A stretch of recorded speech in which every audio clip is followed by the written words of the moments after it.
2016, Part of it is adding the Johnson & Johnson photos, all baby the powder was ordered to other pay shit where it $72 takes million time. dollars by a jury to women who died of ovarian cancer after 35 years of using the talcum baby powder product. Multiple studies show women who have long-term use of baby powder products with talcum for feminine hygiene can increase the risk of contracting ovarian cancer. the If Bird you or a family Brains play member has last been night? diagnosed with ovarian cancer and used Johnson & Johnson or Pelicans, Shower did to they play? Shower They play baby tonight. powder they prior play, to the diagnosis, tomorrow. call Talcum Baby They're Powder leaving Helpline today. They play tomorrow. Oh, they play 800-457-3280. You're You welcome. may be entitled to Bird substantial brains. compensation. The consultation is free, and you'll pay nothing unless there is a recovery in your favor. If you or a loved one used talcum baby powder-based products before being diagnosed with or died from ovarian cancer, call Talcum Baby Powder Helpline Your today. girl told me she's, 800-457-3280. She said, yeah, I heard y'all talk about it. I go, yes, we Yes. 3280. So I'm going to do my best to... Exactly, to undermine the whole thing.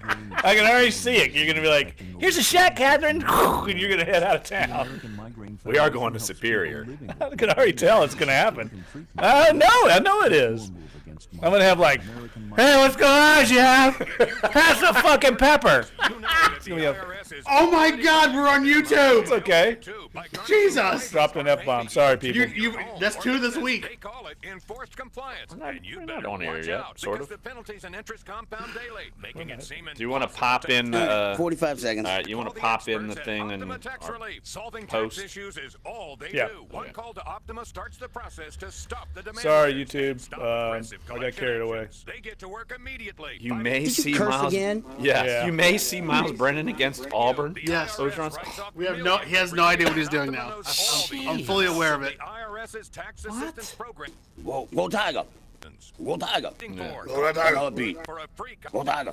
Call 800 Danny might make it 4 quarters. 77. That's 800-798-2477. 800-798-2477. Optima Tax Relief. Some restrictions apply. For complete details, please visit OptimaTaxRelief.com.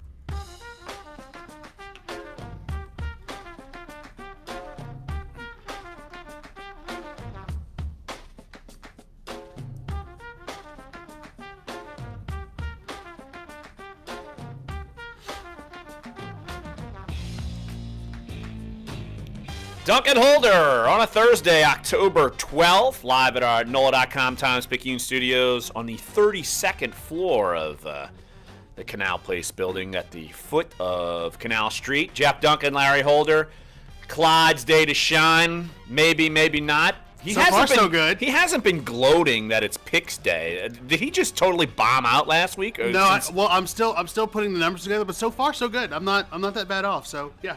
I'm having to put my faith in Amos Morale, who made the picks for me, and I don't have a lot of faith, Jeff. That's not a good thing. That's a Having dicey to deal with proposition. Amos Morale, who literally That's true. was going with his gut as soon as he heard the pick.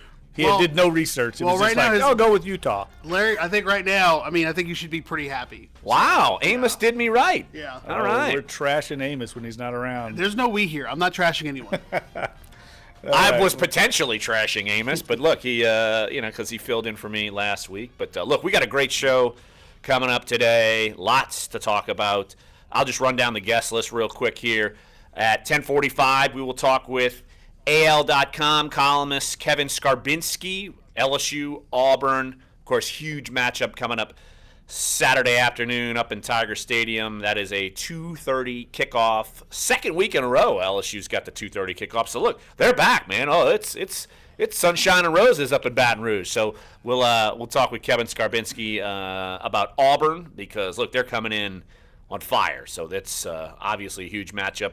Top of the 11 o'clock hour, we will have Fox Sports sideline reporter and NFL Network's Peter Schrager is going to join us. He's going to be working the sidelines for the Saints-Lions game, so we will talk with him. And, of course, he is a co-host on Good Morning Football every weekday morning on the NFL Network. And then around 11:20, we will have our buddy, the voice of the Tulane Green Wave, Todd Grappanini, of course. Huge game again. Look, they're becoming huge because they keep winning. So Tulane got a big matchup with Florida International this weekend on, of course, the flagship station of all things Tulane football and men's basketball here, Sports 1280. So we'll talk with the Graph about Tulane going into this game And we haven't talked to him since the Tulsa game. So obviously I have talked to him because I feel like I talk to the guy every day off the air. But we have not talked to him about that, so we'll rehash that game as well, get the big win against Tulsa. Did you listen to Graf's call at all during that game?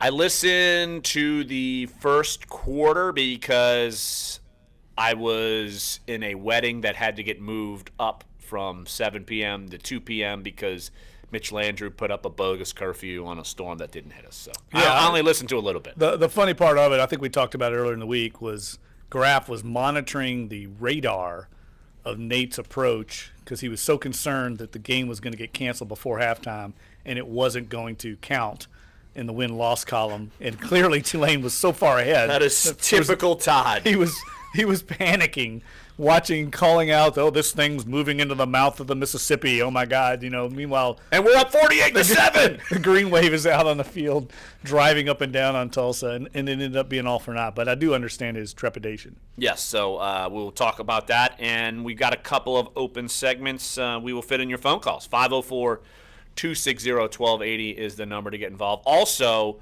of course, Saints are prepping for the Lions. First day of media availability was yesterday, and we will hear from Willie Snead. It's the first time he's spoken since returning from his suspension, 3-game suspension, of course, due to a DWI arrest, and we will hear what he has to say later on in the show. But here's my take on Willie Snead, and we talked about it when he was first suspended, and we'll hear from him. I think he's going to play this week. He said he's going to play this week. So he didn't even sugarcoat it. Even he was limited on the injury report. Teron Armstead was also listed as limited, and we will hear from Teron Armstead tomorrow on the show tomorrow. But I think Teron Armstead's going to play, and Willie Snead's going to play. And I remember when I wrote about how Willie Snead, when he got suspended, and the premise of my column was, okay, he's given the Saints a reason to doubt him. That's when you get arrested and suspended and it's a contract year, it does give you reason to doubt. But as far as Willie, I think he knows he screwed up. I think he's genuine in his approach with everything. Look, he came out and was apologetic, remember, right after that happened. And I think he did the right things. And I don't see him as being this guy who is going to be a habitual problem. I think he's a guy who's determined to come back, prove that he is someone who can be relied on. And I think the offense missed him. It's going to help Michael Thomas. It's going to help the offense in general, Jeff. Yeah, I think it should help them in the red zone. And third down. Those are the areas that Drew Brees looks to Willie Snead. He's such a perfectionist in route running and is always where he's supposed to be. And that's a big thing in the Saints offense. It's timing-based. There's a lot of reads at the line of scrimmage for the receiver to break one way depending on the coverage.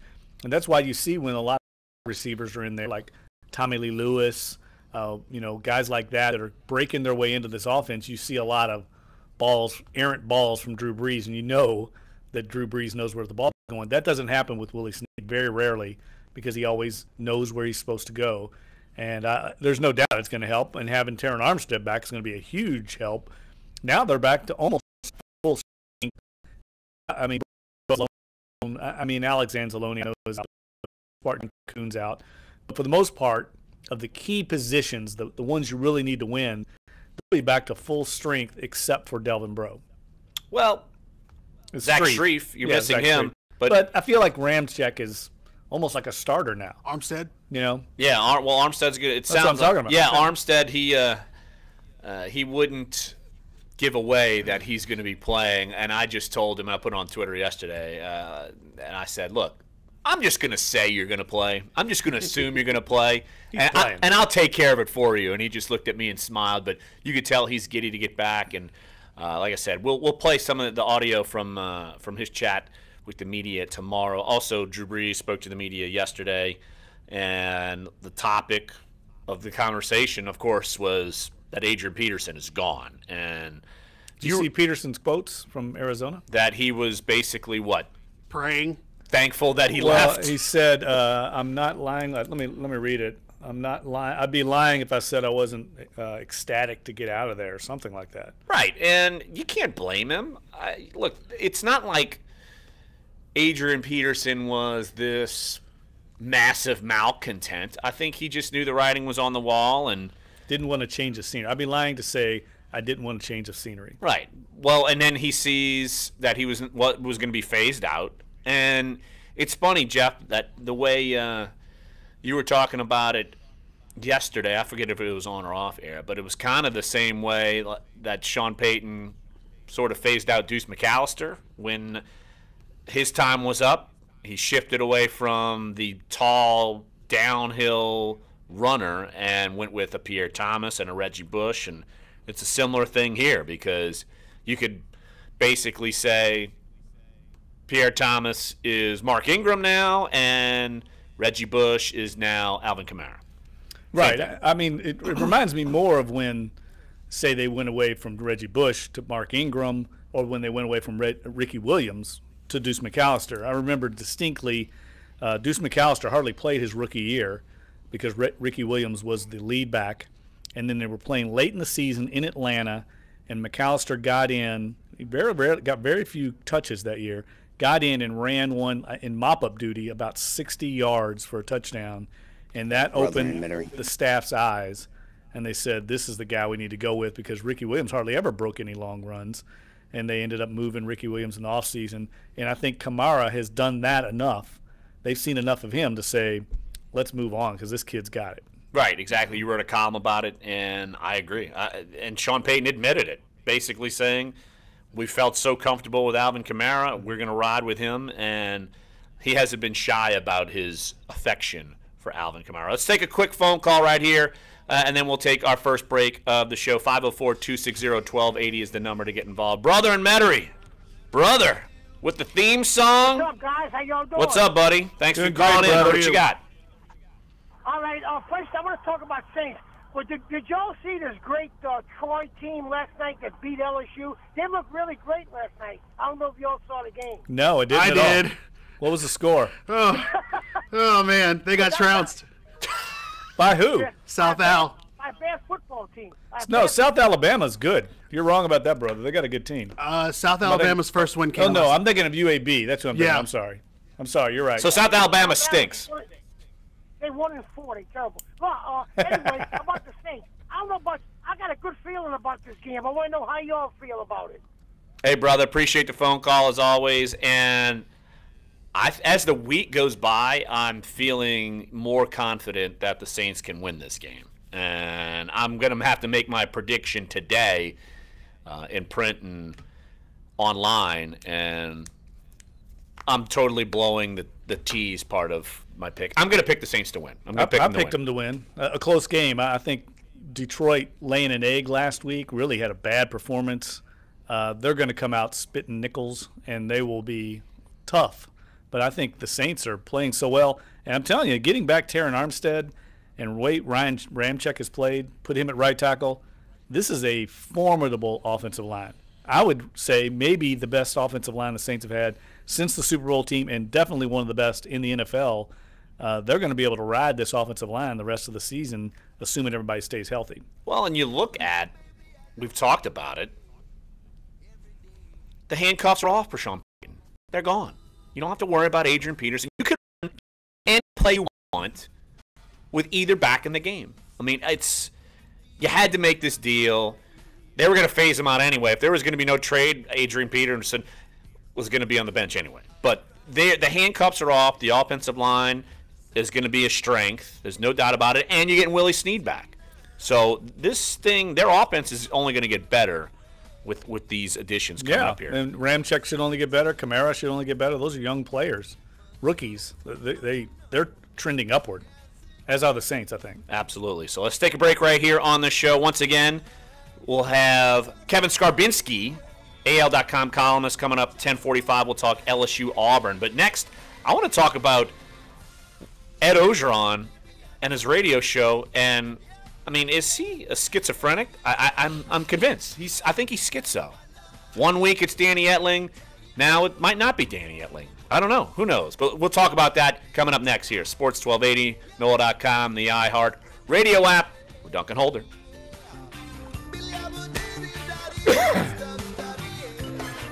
I know. Been coughing for 3 weeks, man. About LSU is we saw an So what did he say last night? I didn't see That it. that Miles Brennan might play. Yeah, Miles Brennan could play again this week against Auburn. Well, he could play. He could. Oh, man. Danny Etling could also get abducted by aliens. But you can't come back What? last It's like week. last week, He Danny's our said, starter. no, Danny's a starter for the rest of the season. Well, I mean, play doesn't mean he's not starting. But also, so you're telling me that LSU's going to be up by 25 on Auburn in the fourth quarter? No, they're No, just I gonna- mean, sometimes I think what he's saying is, look, he's keeping it out there for him, and he's, you know, I mean, when Louisville will routinely play their backup quarterback for a series in the second quarter or something, just get him some reps. Goodbye AIM after You know, 20 I don't years. think it- AOL is shutting down the I don't think it's instant crazy. messenger chats. Hey, we got think it's David great. in Las Vegas. I think you're crazy. Are you John. sad? think it's great. 80% You're crazy. of You guys, people you don't two- care, but you as two- part of the Kraza. other night- Hey, grow up, children. Oh, Stop yeah, calling stop them Kraza. names. Yeah, stop Kraza. This radio station over. Well, you know, Joe is kind of crazy. Answer Yes. all Jabba of Fett. opinion-based questions with just one Jabba. swipe. Download Starting a new Stop it. character. True Tell the A new Nation what character. you think. I've always been a App Boba Store, Fett kind of it's guy, but I free mean, that's just and me. 100% anonymous. What are some of the other famous characters? Jar Jar Solo. No, I can tell shut you up, this, shut up, Dave. Shut up, Larry. That's just wrong. That's just terribly wrong. When I worked at Thornbury Toys in Louisville, Kentucky, Star Wars figures were like one of the hottest things we sold. People did come in. That was one of the number one things they shoplifted. Were Star Wars figures. Nice. Many unnamed sources agree. And Madame Alexander Get it dolls. in a KFC $10 chicken share. And what? You never heard of Madame KFC. Alexander dolls? Still, Look it up, What the hell people. is that? Look up Madame Alexander dolls. They're like Is that what you collector's played with? Sounds You like a still play with brothel. Pipe I down, bet you're a peanut Barbie gallery. collector, Jeffrey. And faster results. And Hiring we had could be Cabbage. smarter. Thanks to Remember when ZipRecruiter. Cabbage Patch Kids were huge? Sounds Yes. like the Yes. women Yeah. David Over Vitter hooked 100 up top with. job Madame Alexander. Look it up. the most Look it qualified up. candidates to apply. All right, 15 seconds. Post on ZipRecruiter, get a quality candidate through the site in just one day. ZipRecruiter, the smartest way to hire. Try ZipRecruiter at ZipRecruiter.com/expand. That's ZipRecruiter.com/expand. These happy kids. This is Dunc and Holder on Sports 1280, New Orleans. Jeff, why are you looking up baby dolls? Because I'm being called out.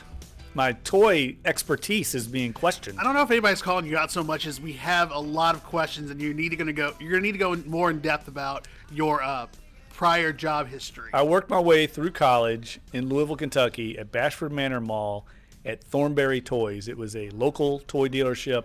If you grew up in Louisville, that was where you went to get your toys. They had this great thing every year on your birthday, when you turn in your birthday to them, you know, whatever, and you get a card a week before your birthday. You could come out there and they had this big toy box, and you got to open it, and they had all these packages in there wrapped, and you could just pick out a toy for free on your birthday. It was awesome. Were any of them Nintendo games? No, they were never. I don't even think Nintendo was around when I was. It was more like Tonka trucks, you know, Legos, just your standard. It's more like Lincoln Logs, and like exactly. a slingshot. It was awesome. You get a free gift. You had this big box, this mystique to it. You could rummage around and kind of rattle the gift. It was awesome. Dear God, Jeffrey, these Madame Alexander dolls looks like that creepy doll from Annabelle. Oh, You now, see, come on. Dolls. Great, so okay, so just looking at Alexander, because of course, if you've listened to the show since the beginning of the week, Jeff and Dave have not gotten along because Jeff makes up Star Wars characters, Jabba Fett. I made up Jar Jar Solo just now, Yes. and now Jeff says that he had to be basically the store monitor at this toy store. Why is that, Jeff? Because Star Wars figurines were among the most prized. They're action figures, not figurines. Sorry, action figures. Excuse me. Figures. It was one of the top things when we got in Star Not Wars dolls, action figures. Star Wars action figures. When we got them in, literally there would be people lined up at the, you know, they would find out when we got a shipment in, and they'd line up outside the glass doors of the mall. You know, we'd open it up, and they'd come rushing in for Star Wars figurine action figures. I'm sorry, Dave. And Madame Alexander dolls, which y'all are making fun of. Cabbage Patch Kids. I was a part of that craze. People going crazy for Cabbage Patch Kids. And there was one other thing. And certain Barbie doll and G.I. Joe characters. Well, Dave says that Madame Alexander, which I've never heard of, that they look like the Annabelle horror show doll. I just said it sounds like somewhere that David Vitter would hang out and possibly go pick up some Madame Alexanders. You need to do your doll research. No, we don't. Madame No, we Alexanders don't. are. No, I'm sorry, but as a 30-year-old man, if I'm doing doll research, the next thing that should happen are the feds coming for me. One 'cause I clearly day, have a one problem. day you might have a daughter, and you'll need to know about Madame Alexander dolls. I won't have a daughter. The only- I'm good. Yeah, yeah, I you're- got 2 boys, and we're 2 in barbecue. Cabbage Patch And they're Kids. totally going to be soccer players. I'm just like, And Dave, for your pleasure, my kid has a Star Wars shirt on going to preschool today, 2-year-old. Nice. Good Boom. job. That's good parenting, pal. That's what I'm talking about. How am I going to segue to Ed Ogeron and Miles Brennan? I'm not. I just did. So nothing clever there. So Ed Ogeron, well, he's kind of Chewbacca-ish, right? In the way he speaks, sorry, Coach O. I don't want to. More Wookiee-ish. Yeah, maybe, yeah, exactly, something like that. Anyway, we got to get off this Star Wars topic. a lot of people like Star Wars, dude. It's fine. Miles Brennan apparently could see game action. Remember last week, Coach O wanted to see Danny Etling if he could play for 4 quarters. And now they're going up against a more challenging opponent this week, an Auburn. And now Miles Brennan might play. Coach O saying that on his radio show last night, saying, quote, "You may see that," in response to a radio show caller question about potentially seeing Miles Brennan play instead of Danny Etling. Jeff, you said that you're good with this. Why? How? It's 1 week it's one thing, 1 week it's another thing. What is going on here? I didn't hear the context, so I'd like to hear what he actually said, but it just strikes me as him keeping the freshmen motivated, maybe sending a message, hey, you might get in, we might play you, and also the fan base, which is always wants to hear the backup quarterback.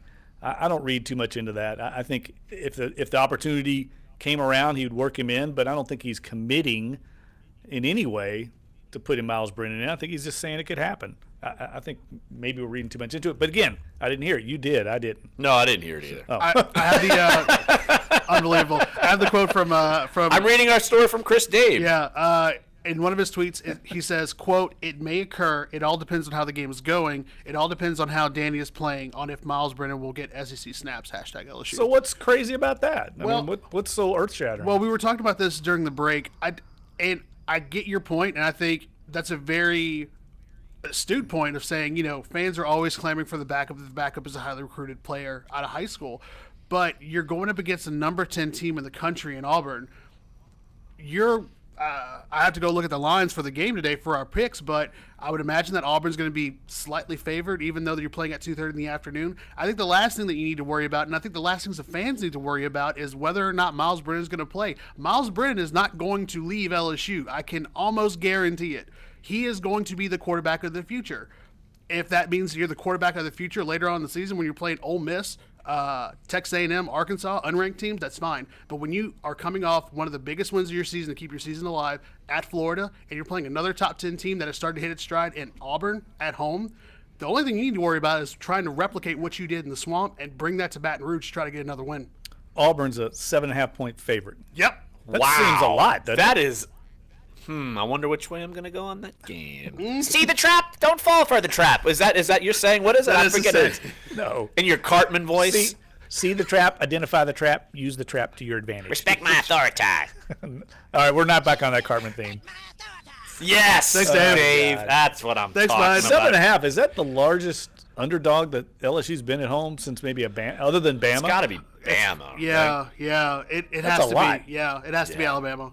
But I mean, other than Bama, I can't imagine them being more than a touchdown underdog. Especially at home. Right, exactly. That's what I mean. Well, they've been so good for so long, it doesn't matter even if the team is ranked, say, in the top 10 or even top 5. LSU could still easily be like a 1-point favorite. Just that's a trap. That's what I'm saying. That's the trap line. Yeah. Identify the trap. Don't fall in the trap. Use the trap to your advantage. Right. But that means the sharp money in Vegas right now is going on Auburn. I can't That's see why how that line that number is climbing. but I can't see how that number won't drop by Because, I mean, if the line was able to shift so much from last week from what we saw for the Florida game, going from Florida being like 5, 4.5, and then slowly it started to creep down to 2, 1.5, and then eventually for that line swung to LSU's favor, is there a possibility we can see this line come down by Saturday kickoff at 2:30, right? I don't know what it opened at. That'd be the key. What did the LSU line open at? Which way is the movement? I would assume it's going up. I can't imagine it opened at more than 7.5. I'm looking for this now. Yeah, that's your role here. Come on.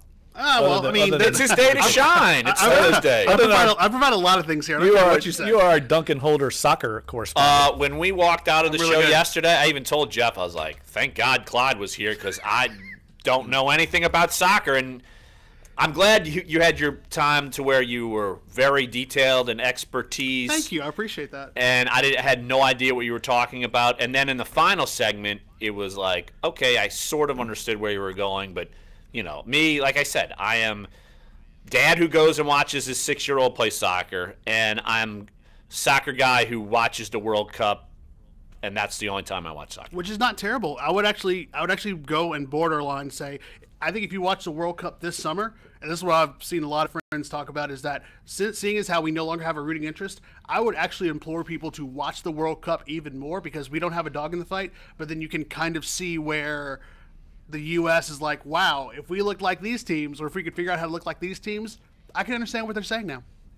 I'm still not going to look at it that way. I'm just going to figure I'll go to what? Finn McCool's and just I heard that go find some friends who actually know soccer. I got a recommendation from Lopez that he actually says that is a fantastic place, and I need a soccer bar. So that is the place. So, wait a second, you're a soccer fan? You don't know that? Well, he had lived here that long. Yeah, all right, I'll cut you some slack. That is the place to go. No doubt. Actually, last World Cup, I went there and wrote a column from it. It was insane. I'm going to have to go back and look for that, Jeff. Back in my old radio days, as we go to break here, I did a radio show from Parasols, and the game, the U.S. Match was live, and they scored a goal in the middle of the show, and people were crying.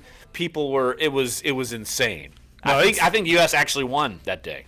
I want to throw a little teaser out here after the break. I've got some interesting stats that I dug up through some research about the rookie class this year in the NFL. And what an impact they're having already through the first month of the season. Got a little tease there, Larry. I like it, little tease. So, I think everybody will find these very interesting, especially LSU fans. All right, we'll talk on that, and don't forget 10:45. Kevin Skarbinski will talk more LSU Auburn. He is AL.com's sports columnist. Top 11 o'clock hour. Peter Schrager from NFL Network and Fox Sports. We will break down Saints Lions. 11:20, The Graph will come on. Todd Grappenine will talk Tulane. And we will hear from Willie Snead in the 11 o'clock hour as well. So come on back. Sports 1280, NOLA.com, and the iHeartRadio app for Duncan Holder.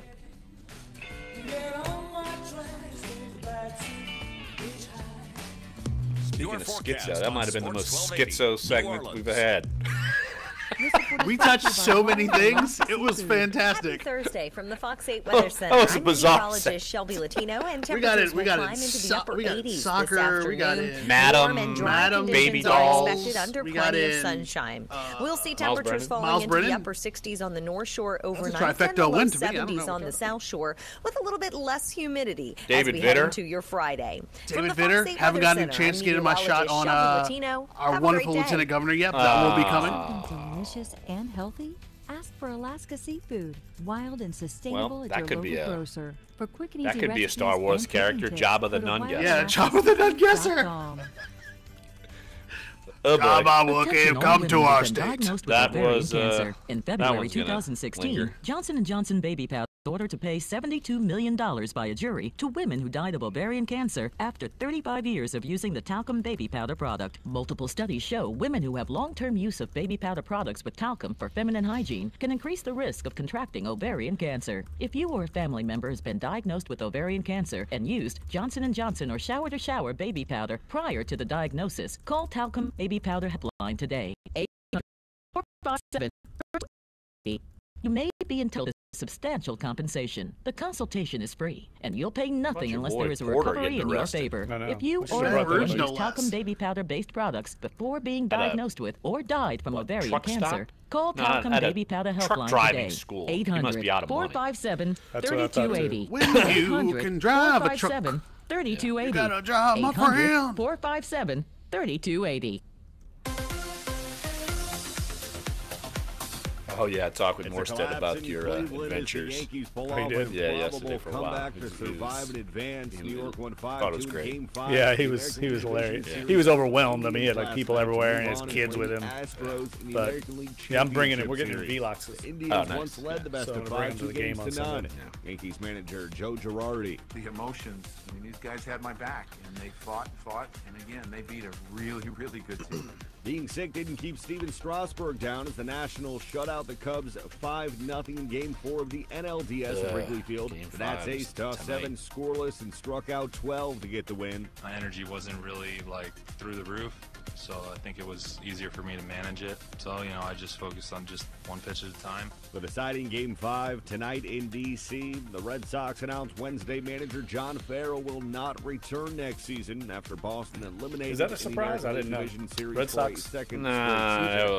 Sharks in the water there. Yeah, and there were a lot of stories yesterday that there are a lot more problems at Boston than just Farrell. But you need a you let Theo go. For home team talk. Sports 1280 New Orleans.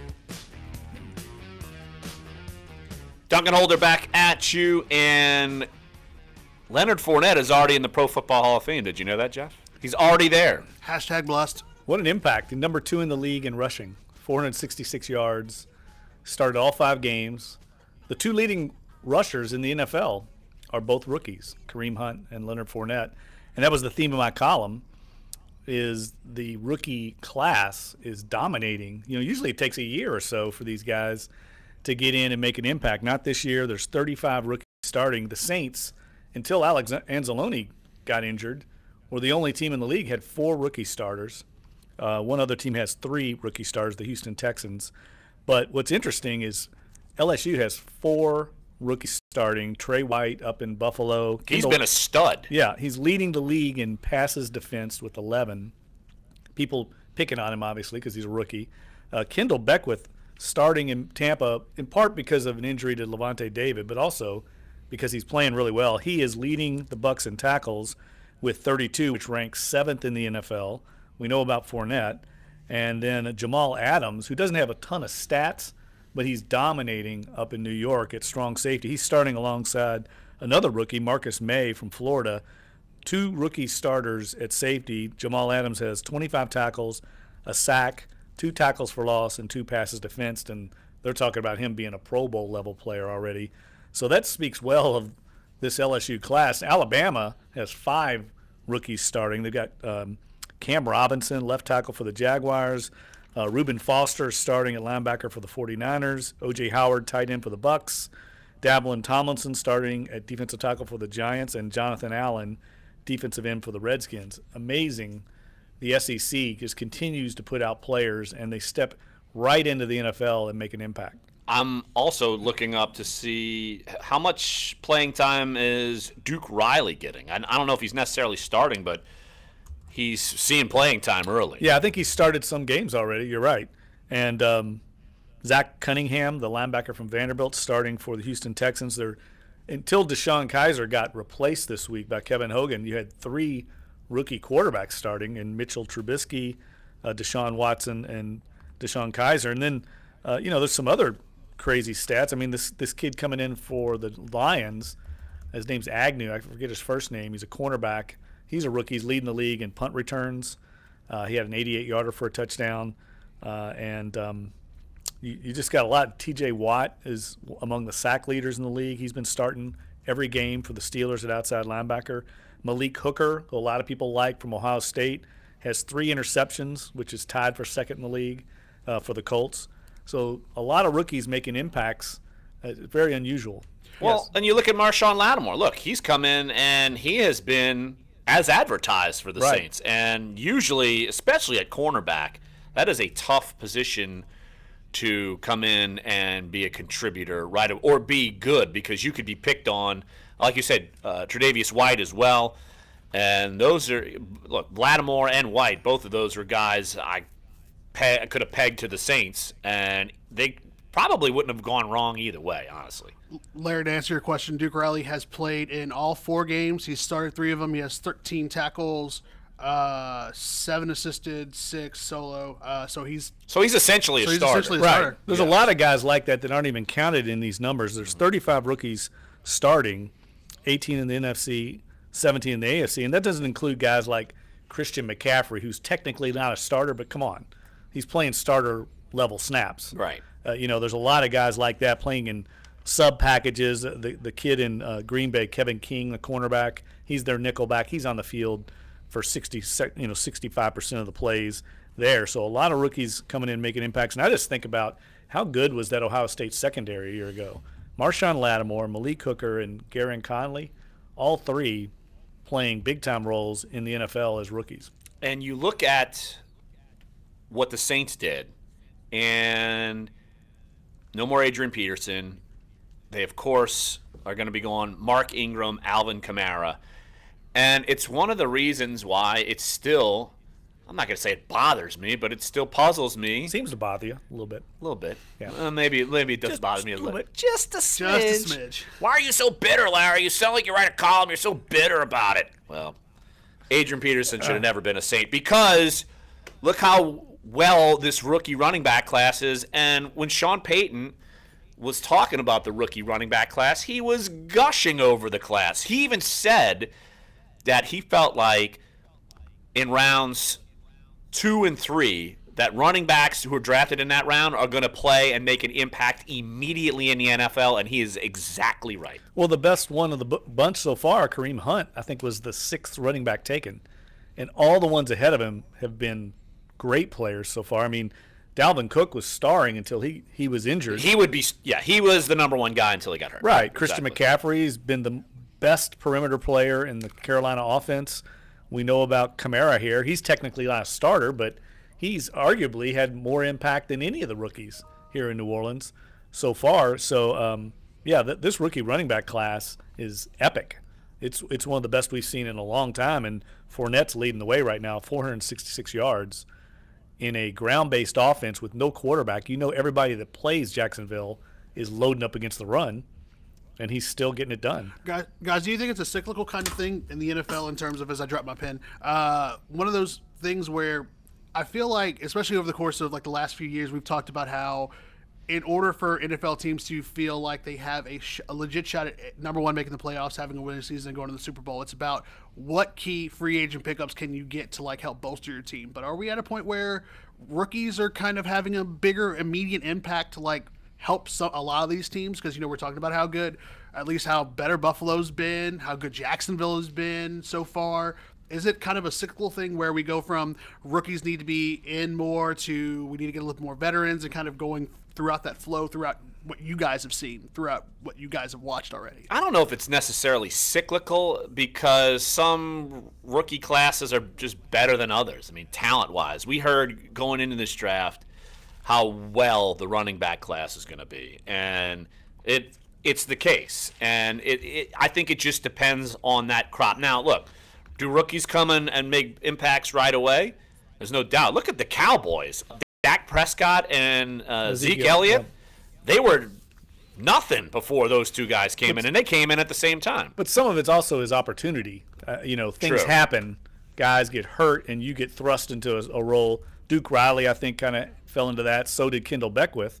Because of an injury, they get thrust in there, and they make, hey, Kareem Hunt wasn't supposed to start in Kansas City. I forget who it was. Spencer Ware. Spencer Ware got hurt. Yep. So that's happened a few times around the league. I think we're seeing it here in Detroit this week. Now, Jared Davis was starting at linebacker. He was their first-round pick, I believe. But Jeremiah Ledbetter now is starting in place of Nata, who was put on IR. Well, and the Packers, Ty Montgomery was hurt, and they just put in a rookie running back, and he's running all over the place. Yeah, he looks good. Aaron Jones. That's it, yes. Aaron Jones, he looks really good. You see. And I think the one thing that stood out to me, though, other than Watt, none of these pass rushers are making a huge impact, and that's been the case. I don't know. I'd like to ask Sean Payton that probably this week. Why is it so hard? That seems like an easy position. You just turn them loose, right, and go after the quarterback. But even guys like Jadeveon Clowney took a while to make an impact. Vic Beasley hardly played at all. I mean, didn't do anything his rookie year, and then he blows up his second year. It seems like in guys you and I have projected to the Saints over and over, guys like Derek Barnett. Yeah, or Bud Dupree, or a good example would be. Bring up Bud Dupree. Another example would be Leonard Floyd, though. Like, he was a top pass rusher. It took him a while. Now he looks really good in Chicago. Why is it so hard for these pass rushers to come in and learn the tricks of the trade in the NFL? That seems like almost like a running back. You could just plug them and play them. Well, I think probably this might sound basic, but you're going up against a grown man at a tackle. I think that's part of it. And you can get by with natural athletic ability in college and beat people. You can't necessarily do that in the NFL. It's a different game. So I think that's probably part of it. But I'd like to get some perspective on. Do you think Myles Garrett? Because he made his debut this past weekend and first play sack. Yeah, he's more freakish than some of these other people. But Clowney Clowney was supposed to be this freak, and that play, though, it looked like no one even blocked him on that play. Yeah, he's looking right straight through unabated. Yeah, I think I could have sacked the quarterback on that one. Very fair. No, maybe your Madam Doll could have sacked the quarterback. Jabba Fett could have gotten in there. I think so. Let's take a quick break right here on the show. Jeff's got a needle in. I knew I would hear from Dave on needle in. Let's take a break right here. Switch gears. LSU Auburn, huge game. Tiger Stadium, 2:30 CBS game. We will talk with Kevin Skarbinski of AL.com, the sports columnist for our sister website. And where will his columns show up in print? Mobile Register, Birmingham News, Huntsville Times. Yep. I got them all right. Look at that. Impressive. We'll talk with Kevin Skarbinski coming up next here on Sports 1280, NOLA.com, and the iHeartRadio app. Clyde's here, Jeff's here, Dave's there, I'm here. We're all Dunc and Holder.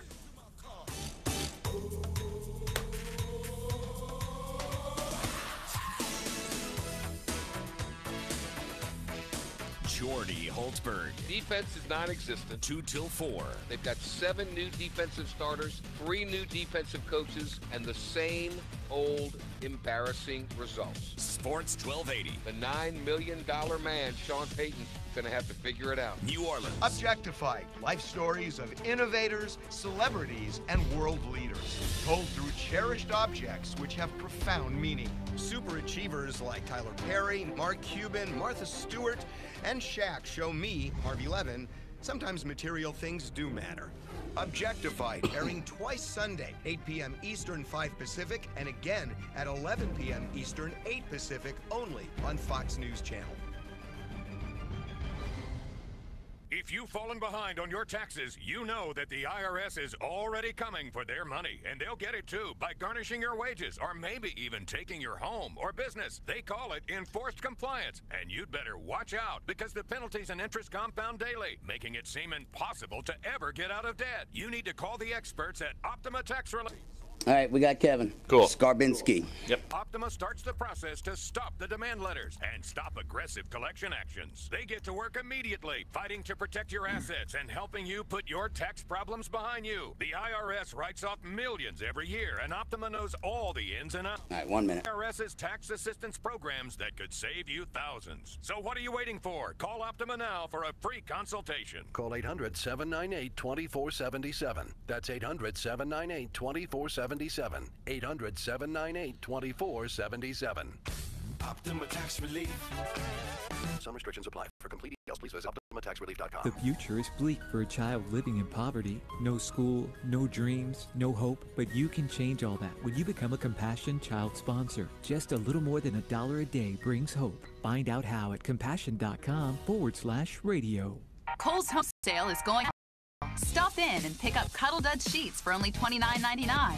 A 6-quart Instant Pot is just $99.99. A 6-quart New Wave Air Fryer is $129.99. And all Yankee candles are 25% off. Plus, take an extra 20% off when you spend $100 or more with promo code LEAF. You'll get Kohl's too, right now at Kohl's. Select styles. Offer valid October 12th through 22nd. Some exclusions apply. Here we go. .com for details. This is Dunc and Holder on Sports 1280 New Orleans. LSU Auburn. Big game coming up, Tiger Stadium. Not as much panic surrounding the LSU football program as there was a week ago. I guess a 1-point win at Florida can cure a little panic. But odds makers, probably for the first time in a long time, have Auburn the favorite going in to Tiger Stadium. And here to talk about the Auburn-LSU matchup, Kevin Skarbinski, sports columnist for AL.com. Of course, a sister website to us here at NOLA.com, the Times-Picayune. Hey, Kevin, appreciate the time. And you look at this Auburn team, and heck, a month ago, you probably had some different sentiment about them than you do now. Just what's been the progression with this team, say, when they were looking anemic on offense, and now they're putting up 40 points per game routinely? Well, you hit it on the head. The offense has been the difference. The defense of Kevin Steele has been consistently good, good to great from the start of the season. And for the most part last year, they were very good on that side of the ball. But the Clemson game brought back memories of not only Auburn just struggling terribly on offense to move the ball, not scoring a touchdown in that game, but it brought back what's been a consistent pattern the last couple of years of not being able to beat the better teams on the schedule. That loss doesn't look doesn't look nearly as bad when you look at what Clemson has done this season. They look like they may be the best team in the country. They're certainly right there with Alabama in that regard again for the third straight year. But an Auburn team with a new quarterback, a new hope on that side of the ball was completely inept that day in the other Death Valley Junior or Death Valley Light, if you will. But they have made great progress since then. Jarrett Stidham has started to grow into the quarterback they expected him to be.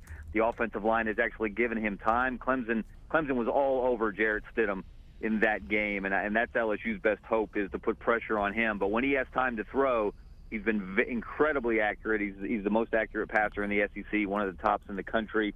He can throw the deep ball. He throws the deep ball very nicely. And they run the ball. They don't run it quite as well as Auburn traditionally does under Gus Malzahn, but Kerryon Johnson has become the go-to guy. He knows how to find the end zone. They've been outstanding in the red zone on offense in the SEC. I think they're 14 for 14 with 12 touchdowns in the red zone in the conference. Now, they haven't played a team like LSU in the conference. They haven't played a defense like LSU in the conference. So that's the next step for them, as well as knocking down that long losing streak in Death Valley.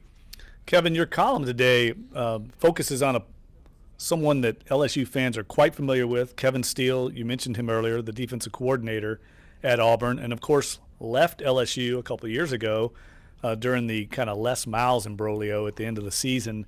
And, I had no idea that he was doing as well. Obviously, I knew Auburn was playing well on that side of the ball, but number 6 in the country in total defense.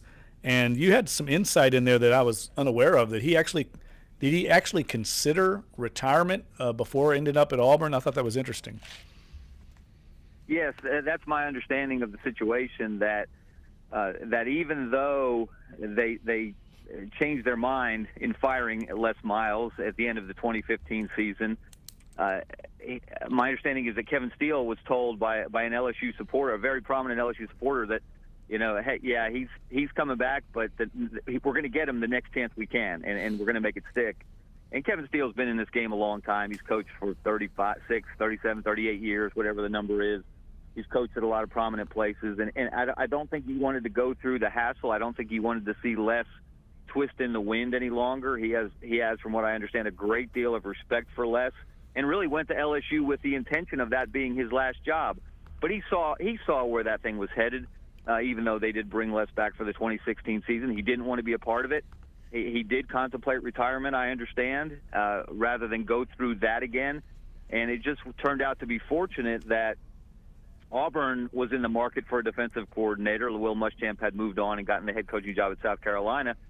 And Gus Malzahn had a lot of respect for Kevin Steele. He wanted a guy with SEC experience, and it just turned out to be the right set of circumstances at the right time. And it couldn't have worked out any better. Auburn's playing better defense the last year and a half than it has at any time since Tommy Tuberville was there when they actually emphasize that side of the ball. Kevin Skarbinski from AL.com, sports columnist, join us right here on Dunc and Holder. Larry Holder, Jeff Duncan here with you. Kevin, it seems like any day of the week, an SEC coach can be under fire unless you're Nick Saban. Gus Malzahn, probably going into this season, seat is probably a little hot. How much cooler is it now that they've got this thing going? And like you said, the one loss they had is probably against either 1 or 1A best team in the country with Clemson. Well, I wouldn't say that he has completely won the fan base back over, or the prominent supporters / boosters who in the end make those kind of decisions about a coach's fate.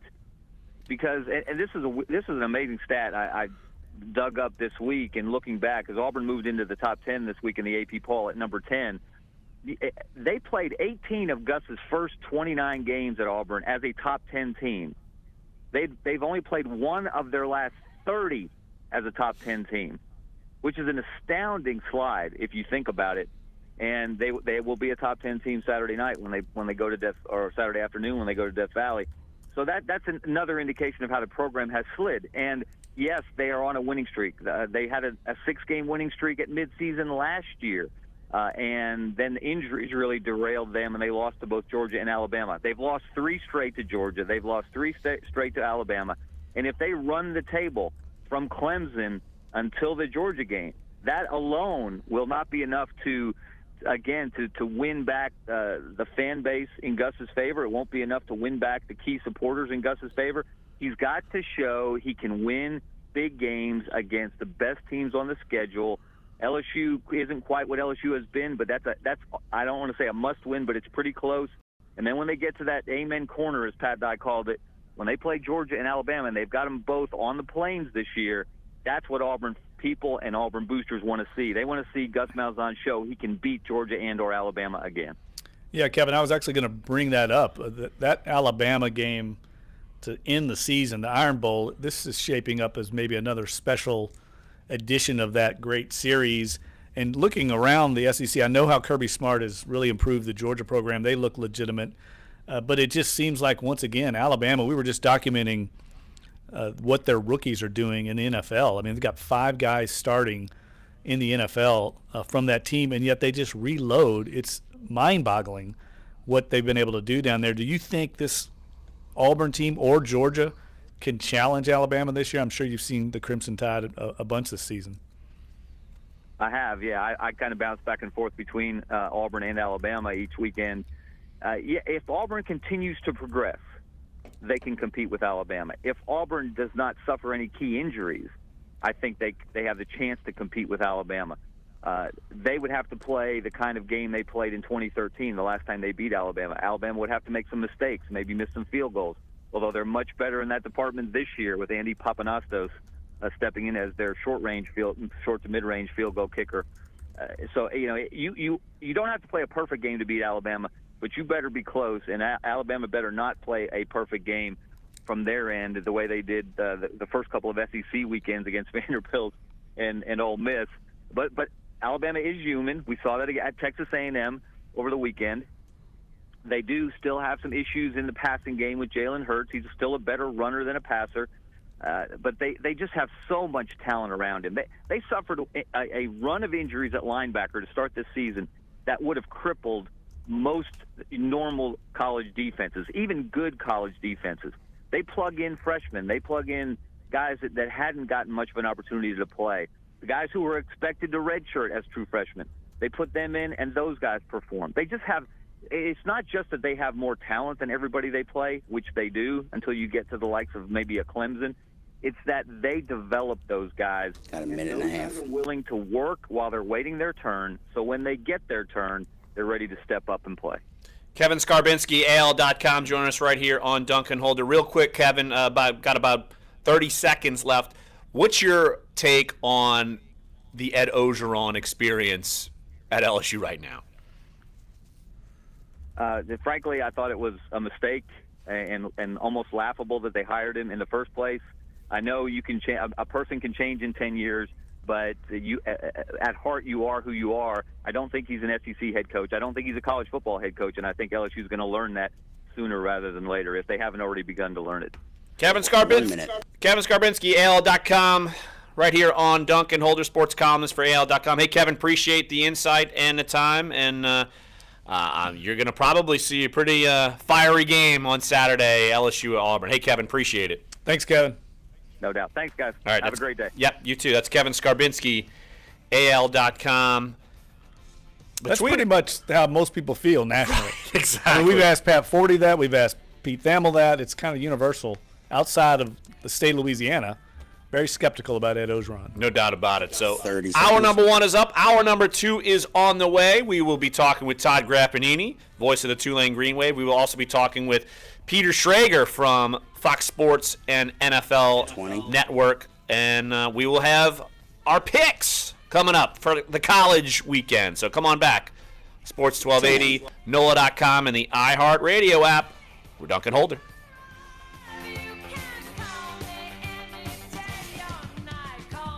I want to talk to you about IRS tax debt. If you owe money to the IRS, you're not alone. Millions of Americans owe money to the IRS. When the IRS comes to collect, they often add penalties and interest to your balance. They also have the authority to garnish your wages and or levy your bank accounts. It's best to have someone on your side to help battle the IRS. For years, Oxford Tax Partners has helped people just like you. If you owe more than $5,000 to the IRS... All right, Dave, we may be pushing Peter Schrager back. Just he's texting me right now. Wait, say again? Our next guest, we might push him back. Okay, well, what's up? He sends me a text. Expletive. Need to charge my phone. So, what do you have to lose? Call Oxford Tax. Well, he's texting now because I was like, hey, we can. I said we can call you at 11:30 if you want, and I'm waiting for his. Like he's typing now. Okay. Behind you, once and for all. That's 1-866-700-1818. 1-866-700-1818. WODT WNOE FM HD2 New Orleans. Listen on the free iHeartRadio app. Search Sports 1280. All right, we're going to push him back to 11:45. 11:45, all right. Yep. Check. Okay. Sports trending now. Well, the deciding Game 5 of the National League Division Series between the Nationals and Cubs gets underway tonight at 8 Eastern from Nationals Park. Kyle Hendricks will start for Chicago. Dusty Baker hasn't officially named his starter, but said last night it would likely be either Gio Gonzalez or Tanner Roark. Yeah, and the graphs can be with me, Yankees too. will visit the Astros Friday for Game 1 in Houston. Dallas Keuchel will start for the Stros, and no word yet from the Yankees on who they will start in Game 1. NFL and NFL Players Association released a joint statement saying next week's league meetings will center on how to make progress on social issues. The anthem policy will be discussed, but as of right now, no change has been to the current national anthem policy. In other NFL news, Raiders head coach Jack Del Rio says he expects quarterback Derek Carr to start this Sunday against the Chargers. I'm Deb Carson.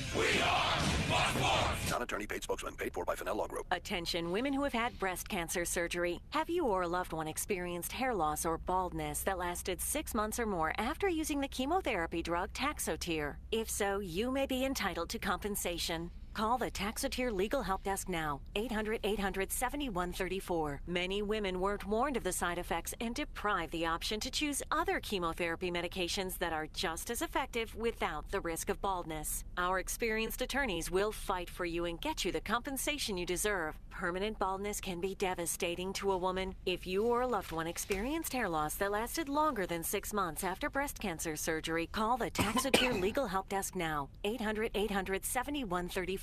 You may be entitled to compensation, and you won't pay a thing unless there's a recovery in your favor. Call now, 800-800-7134. 800-800-7134. 800-800-7134. Consult your doctor before discontinuing any medication. I'm a college student and could use advice. Hey Dave, on my we're going to do the loan. Sneed sound. I have to leave school, but I still have student loans to now. pay back. I graduated and got the help I needed to pay back my loan in full.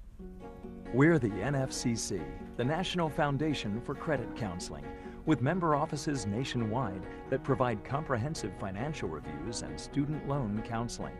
Call 877-406-6322 or visit us online at studentloanhelp.org.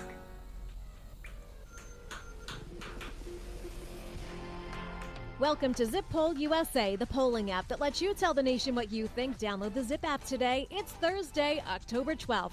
Coincidence? T Swift's new album Reputation is set to launch November 10th, the 10-year anniversary of the death of Kanye West's mother. Did Taylor do this intentionally? 69% of people polled think that this is just a bad coincidence. The remainder say, of course she knew. Heel turn.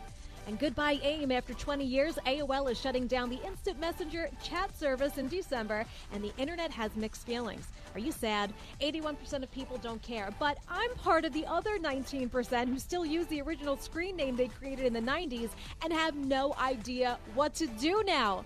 Answer all of life's opinion-based questions with just one swipe. Download Zip, the polling app that lets you tell the nation what you think. In the App Store, it's free and 100% anonymous. Migraine is a disabling disease affecting over 36 million Americans. The American Migraine Foundation helps people living with migraine to find the support and treatment they need. Make your move against migraine at AmericanMigraineFoundation.org. If you've fallen behind on your taxes, you know that the IRS is already coming for their money, and they'll get it too by garnishing your wages or maybe even taking your home or business. They call it enforced compliance, and you'd better watch out because the penalties and interest compound daily, making it seem impossible to ever get out of debt. You need to call the experts at Optima Tax Relief. Solving tax issues is all they do. One call to Optima starts the process to stop the demand letters and stop aggressive collection actions. They get to work immediately, fighting to protect your assets and helping you put... All right, 1 minute. ...behind you. The IRS writes off millions every year, and Optima knows all the ins and outs. Hey, we're going to do Willie Sneed sound here, so just heads up. So what are you waiting for? All right. Optima now for a free consultation. Call 800-798-2477. That's 800-798-2477. 800-798-2477. Optima Tax Relief.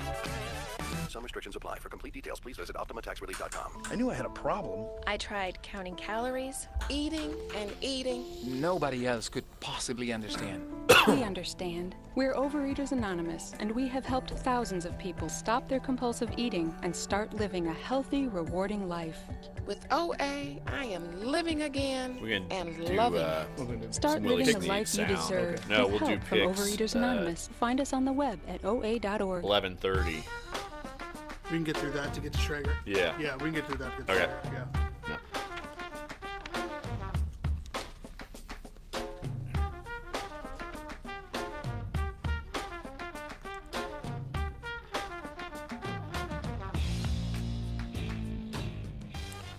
Dunc and Holder, hour number 2. If you missed any of the first hour, no worries. Sports1280.com, NOLA.com, iTunes, SoundCloud, and YouTube page. And good first hour. Had Kevin Skarbinski on talking LSU Auburn. Of course, he's the sports columnist from AL.com. Coming up in this second hour, we will talk with Todd Graffinini, the voice of the Tulane Green Wave. You can hear Tulane versus Florida International coming up on Saturday. Of course, we're the home for Tulane football here on Sports 1280. And then later on in hour number 2, I have to push him back a little bit. His phone is dying, and he's going underground as he's in New York City. Is Peter Schrager from Fox Sports and from the NFL Network. Peter Schrager is going to be the sideline reporter for Saints Lions for Fox Sports, and he also is a co-host for Good Morning Football on NFL Network, weekday mornings on the network. He will join us around 11:45. But, Jeff, Saints Lions, day 2 of their prep here. Talked about it in the first hour a little bit, but getting some positive news, certainly on the injury front. We do know that Alex Anzalone is on IR. Of course, he's probably not coming back this year. He had to have surgery on his shoulder. Zach Strief, IR, could return. Sean Payton saying that yesterday. But looks like Teron Armstead's going to be coming back. He was limited in practice yesterday. He told us yesterday that he went through some team drills. And then Willie Sneed, listed as limited, but he flat out said he's playing. And it's the first time we spoke with Willie Sneed since his suspension. And I know we touched on it a little bit, but I feel like in the first 2 games, they certainly missed Willie Sneed because teams were able to focus in a lot on Michael Thomas. And whether you're playing a mediocre defense, a bad defense, or a good defense, having Willie Snead back in the lineup will help against any team, whether it's he's getting the ball or Michael Thomas is getting the ball or frees anyone else up to get the ball. Yeah, Drew Brees talked about the need to get off to a quick start. If you remember last year when the Saints played the Lions, I think it was the game after they'd blown out the Rams at home. Everybody was giddy. The Saints offense looked awesome, and then they just laid an egg. I mean, that was as bad a performance as I can remember the Saints having in the Superdome, and they had a similar one against the Lions the year earlier than that. So it takes the crowd out of the game. I remember that being a very quiet Superdome last year early on because Detroit got the lead early. So the Dome needs to get rocking again. They lost their only game there this year. They haven't had that home field advantage for a while. And I think Sean Payton and this offense, they're going to try and come out and do something early to get the crowd into it and kind of get that home field advantage back. Well, you add Willie Snead back into the mix and you eliminate Adrian Peterson. It leaves teams wondering what's coming because Snead hasn't been on film this year. And now Kamara, Ingram, you throw those two in there and they can do whatever they want. Run the ball, pass the ball. They could put both of those guys in at the same time, and you don't know what you're going to get. I think it's addition by subtraction with Adrian Peterson being out. Yeah, no, I don't think there's any doubt about it. They don't have to worry about feeding him the ball, where his touches are going to come from, what series are going to work him in, because they were trying to get him into the lineup and spell Mark Ingram. And I think the way Ingram's been playing too, I mean, that has to give them confidence. He's now been healthy for a year and a quarter. He hasn't been out, and he's running with great confidence and also has improved his pass receiving to where really there was no role for Adrian Peterson. Now, we'll see what he does in Arizona. I may be wrong. I hope he does well because he's obviously in a better spot for him to be a feature back, but he sounds a little delusional to me. I mean, the way he talks, he acts like he is this Pro Bowl level player, and I just haven't seen it. Now, maybe he proves me wrong in Arizona, but he keeps talking a big game, but I don't see it transferring to his film. Well, Sean Payton said he still has it. I don't buy it. I don't buy it. If he still has it, he still has it. Right, he still has it. Why is he being traded? Why is he not playing? No, sorry. I don't believe he has it. Although, guys, this comes back to, I think, a conversation that we had yesterday on the show about the mentality that a football player needs to have to be successful in the NFL. I think an offshoot of that is, especially for a player like Adrian Peterson, especially running backs. Let's not talk about, we can get into a whole different discussion about Tom Brady and his longevity, Peyton Manning, guys like that. But is there a certain point where a guy like Adrian Peterson has to be realistic in terms of what he could probably give to a team? Or is that kind of alpha male, alpha dog, type A personality good for him, even though the numbers, his age, and so many things are going against him? Because it seems like that could be a detriment to a team going forward because he thinks in his mind that he is the guy and is going to be the guy. But then he's going to go up against a defense that's going to be light years faster than him. It's not going to work. And then what? I think you have to say that and you have to believe that. Look at Ben Roethlisberger. He played terrible last week, and he says, maybe I can't hack it anymore. That's surprisingly honest, though. But he came back a few days later and said, I still think I'm one of the best. Well, so he was in a bad moment. Yeah, he had a little, but still. And Ben Roethlisberger is known for being grumpy. You can't afford to doubt yourself, though. When not you're at quarterback. Definitely not at quarterback. So, look, but is there a level? I think there's something to be said, though, for knowing where you're at in your career, knowing who you are. I'm a big believer in that. I've actually talked to Zach Streif about it. Zach Streif talks about, he knows his limitations. He knows what age he is. He knows he has to compensate against speed rushers because he's lost what little step he had to the outside. He knows who he is at this stage of his career. Adrian Peterson, I think, still thinks he's the man, and he's clearly not. There's a reason Minnesota moved on. There's a reason he got traded here. Right, and then does that for a team. If you come out and say, you don't have to come out and say, I think to the degree that you say that you are going to be the same 2,000-yard, 1,500-yard, 17 touchdown back that you used to be, but you don't have to say that you're washed up either. Right. I think being able to kind of toe that line and skirt that line of saying, I may not be what I used to be back in Minnesota, in my quote-unquote Hall of Fame days, but what I still believe I can contribute to a team going forward can help me and help the team going forward to where you don't make it seem like you're on an island by yourself, but it also doesn't undercut and lay waste to the values that you do bring to a team. Well, how often does Sean Payton say, and it's a huge attribute to a player, that he knows who he is? How often does Sean Payton say that, and that works? Like, if you want to if you want to be a special teams guy or you're a niche guy, you know what you are, that can get you a long way. Right, especially late in your career when you know you're no longer the guy. We see it happen a lot with pass rushers, guys like Dwight Freeney come in. They know they're not Pro Bowl level Julius players. Peppers. Right. Yesterday. Yeah, you get a certain amount of snaps. You can still contribute and be effective. And maybe Adrian Peterson knows that. He's just not articulating it. But he comes across as somewhat delusional, in my opinion. Well, we need to see what Willie Snead can bring to the table. And he's certainly looking to bounce back. Contract year. Willie Snead spoke with the media for the first time yesterday since being suspended and serving a suspension. Let's hear from Willie Snead now. A couple of sound bites, and then we'll take a quick break right here on the show. But Willie Snead on what was he doing while he was under suspension.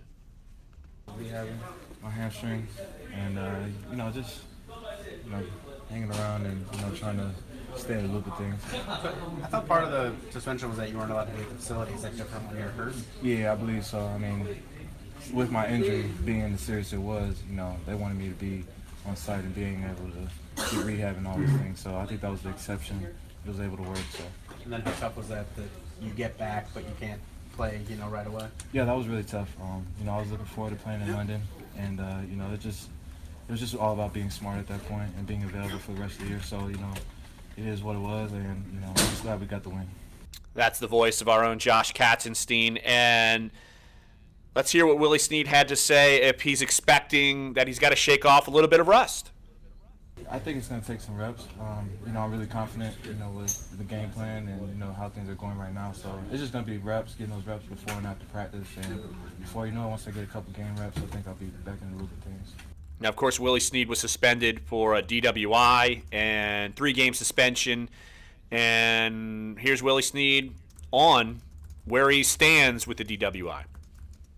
Right now it's, on the back burner. I mean, I'm past that point right now. I dealt with it, and I'm just trying to look forward to the future, learn from my mistakes, and keep it moving. How much of a learning experience has it been for a young guy dealing with something like that? Yeah, it's definitely been a learning experience. This is something I've never been through, so I'm just trying to take it day by day, keeping my family close, keeping my faith strong, and just trying to learn from my mistakes. Like I said, this is definitely a learning process for me, and so far it's been an easy transition from that incident to here, and ever since then I just want to leave it in the past and keep it moving. And I think Willie Snead is one, like I said in the first hour, I don't see him being a problem child within that locker room. He just look, he had a bad spot. He knows he was stupid what he did, and he's probably I'm sure he feels he's lucky that it wasn't worse, but I don't see him as some problem child within the locker room. No, I don't either. I think his track record speaks for itself, and I think he's duly embarrassed and chagrined by what happened, and he's taken the right steps to not let it happen again. It should never happen in this day and age. With all the ride-sharing programs, things that we have available, it should never happen. It should never happen, but it does. But it does, and so you learn your hard lesson. Thank God nothing happened, and you move forward. And I think he's right. It's going to take him a little bit of time to get within the flow of this offense because it kind of started to excel without him. But they could certainly use him. I think he's an asset, and they can certainly use him, even if it's limited action on Sunday. Any action, I think, involving him, you got to at least pay attention to the guy. Yeah, I mean, he's the slot guy. He works out of the slot, finds those soft spots in the zone. Now he brings something to the table. I hate that phrase, but there I used it. Does he have skins on the wall? That Ted Ginn Jr. doesn't have. That Michael Thomas doesn't have. They're all a little different.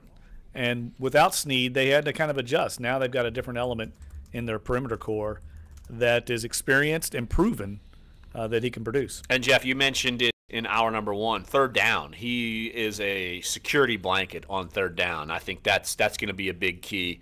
for the Saints going forward. Why don't we take a break right here on the show? When we get back, Todd Grappanini, the voice of the Tulane Green Wave.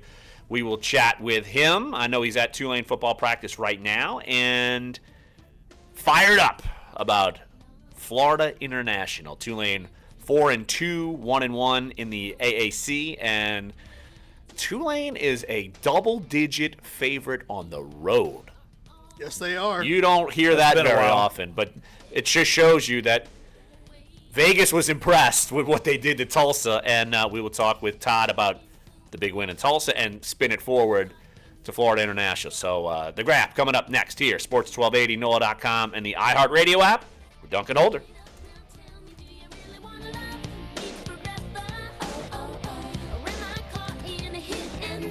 Enjoy wines from around the world. I was a big fan of Opposites Attract with the cartoon cat. Scat cat. I like that, yeah. Scat cats. November 11th at Audubon Aquarium Plaza. Get your tickets. I was a big fan of Paul Abdul as a I bet you were. Ditto. As an adolescent. Yeah, ditto. Yeah.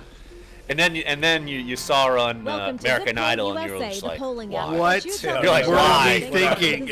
No wonder Emilio Estevez ran. Yeah. He knew exactly what was up. Charlie Sheen Jr. ran. Straight up, he knew what was up. I gotta get out of this. Anniversary of the death of Kanye West's mother.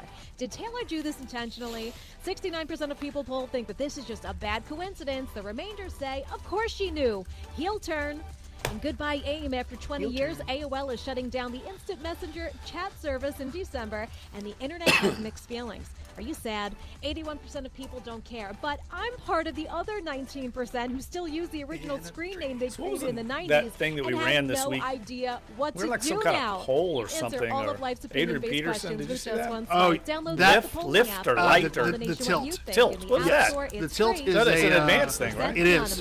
The tilt is their. Do we produce it or do they? No, that comes from strictly from Advance. To bring you this, a phenomenon from Wendy's that can then only it's be something described that as a it's giant sent to junior all bacon of the cheeseburger, a Advance delicious anomaly. All right, we got Graph. We got a minute and a half. Bacon cheeseburger, double the bacon, that double they the cheese, send that's and more good along the heavens, lines of double getting the people fresh, to never comment frozen beef. on And what's this? A Wendy's the giant actual junior story. bacon I mean, do cheeseburger they with just nuggets, fries, send an and a email and drink say, for hey, we've got just this? Or $5? how do you know you got it? Literally, Wendy's. They just post it themselves. They just post it themselves, and it gets posted to, like, I see them on the on social flow to put them in every now and then to drive the topics. But I mean, we drive the topic. I mean, all the tilt stuff has been about Adrian Peterson. I'm like, we've already done all this. It's because he was number one on Google Trends. Yeah. Oh yeah. Amazing. Sometimes material things do matter. Objectified, airing twice Sunday, 8 p.m. Eastern, 5 Pacific, and again at 11 p.m. Eastern, 8 Pacific, only on Fox News Channel. 1 in 6 seniors faces the threat of hunger, and millions more live in isolation. Drop off a hot meal and save okay. the cologne. Troy lost Volunteer for meals South on Alabama. Wheels by donating Yeah, lunch at 19-8. AmericaLet'sDoLunch.org. South Alabama This did not have a message win brought to going you into by that Meals game. on America and the Ad Council. Troy Home looked sale awful. is going on now. It looked Stop in, really Pick bad. up Cuddle Dud sheets It's for hard only to compare those $29.99. games A because 6 Troy quart didn't give a Instant crap Pot in that is game. just $99.99. You know, it's all about a 6-quart sometimes New about Wave air fryer focus is and motivation. $129.99. And all Yankee That's your candles are excuse to stick with it 25% if you're off. LSU Plus, fan. take an extra 20% off when you spend Whatever kind of $100 positive you got or of it, more. take it. 10 seconds. You'll get Kohl's Cash too, right now at Kohl's. Select styles, offer valid October 12th through 22nd. Some exclusions apply. See store or Kohls.com for details. This is Dunc and Holder on Sports 1280, New Orleans. Come on. Tulane heading to Miami on Saturday, 6 p.m. kickoff against FIU. Tulane 3-2, 1-1 in the AAC. And joining us right here on the show, the voice of the Tulane Green Wave, Todd Grappanini. Of course, you can listen to every Tulane football game right here on your flagship station, Sports 1280. Todd, you still euphoric off of the Tulsa win, or has it finally subsided for you? No, it's subsided a little bit. I mean, obviously the first couple days was pretty awesome just to reflect back on it and think of what happened and how surreal the experience was just to score that many points, first of all, and finished 4 quarters when literally a band of a hurricane was coming up the mouth of the river, and it was a race against time to get the game in before that first band hit, literally at 1 o'clock. So, but 7 offensive possessions in the first half and 7 touchdowns kind of made the second half a bit of a moot point. And hey, man, if we want to start running the clock out in the third quarter, have at it. I'm all for that. I love stress-free games. Graf, that game seemed like a carryover from the Army game to some degree. I mean, this team seems like it's gaining confidence. You can almost see it in the body language of the players, the way they carry themselves. You win a game like they did against Army, and suddenly you start believing, right? It just seems that they have bought in. Not that they didn't buy in before that, but I don't know. I just sense the intangibles with this team are at an all-time high. Well, Jeff, I mean, it's a bunch of different things, and it starts with the head coach. I mean, this guy's been, preaching what he's been preaching now for almost 2 years, and like you said, not that they haven't bought in, but there just haven't been the results. And you got to eventually get results to get the full scope. And I just think the Army game went just so long in that sense because the guys realized that, if you believe and you keep playing and eventually good things are going to happen. And, you only have to go back in the second game of the year in Navy where, you lose a game like that where you look at all the things involved and you probably should have won the game and you lose by a safety. I mean, those things just don't really happen. And you're thinking, boy, let's not revert back to what happened a year ago when you lost so many games late in the fourth quarter. But I just think the Army game was everything in that sense, and it really was a carryover, guys, because those guys were so focused and came out with a purpose and just put it to Tulsa. Tulsa didn't want to be out there. I mean, it was pretty evident. And, it's one thing to go out there like that, but you got to execute on both sides of the ball like Tulane did, and Tulsa never had a chance. And I can honestly say, in all of my years of broadcasting at Tulane, I've never uttered those words because it's usually been the opposite. And it was a lot of fun to watch. Todd, everyone knows we're buddies and we text and talk all the time, and you made it a point to me that you wanted to give Troy Dannon, the athletic director, all kinds of credit. Just how instrumental was his role in getting this thing done, and look, obviously it benefited Tulane as far as the Tulsa game.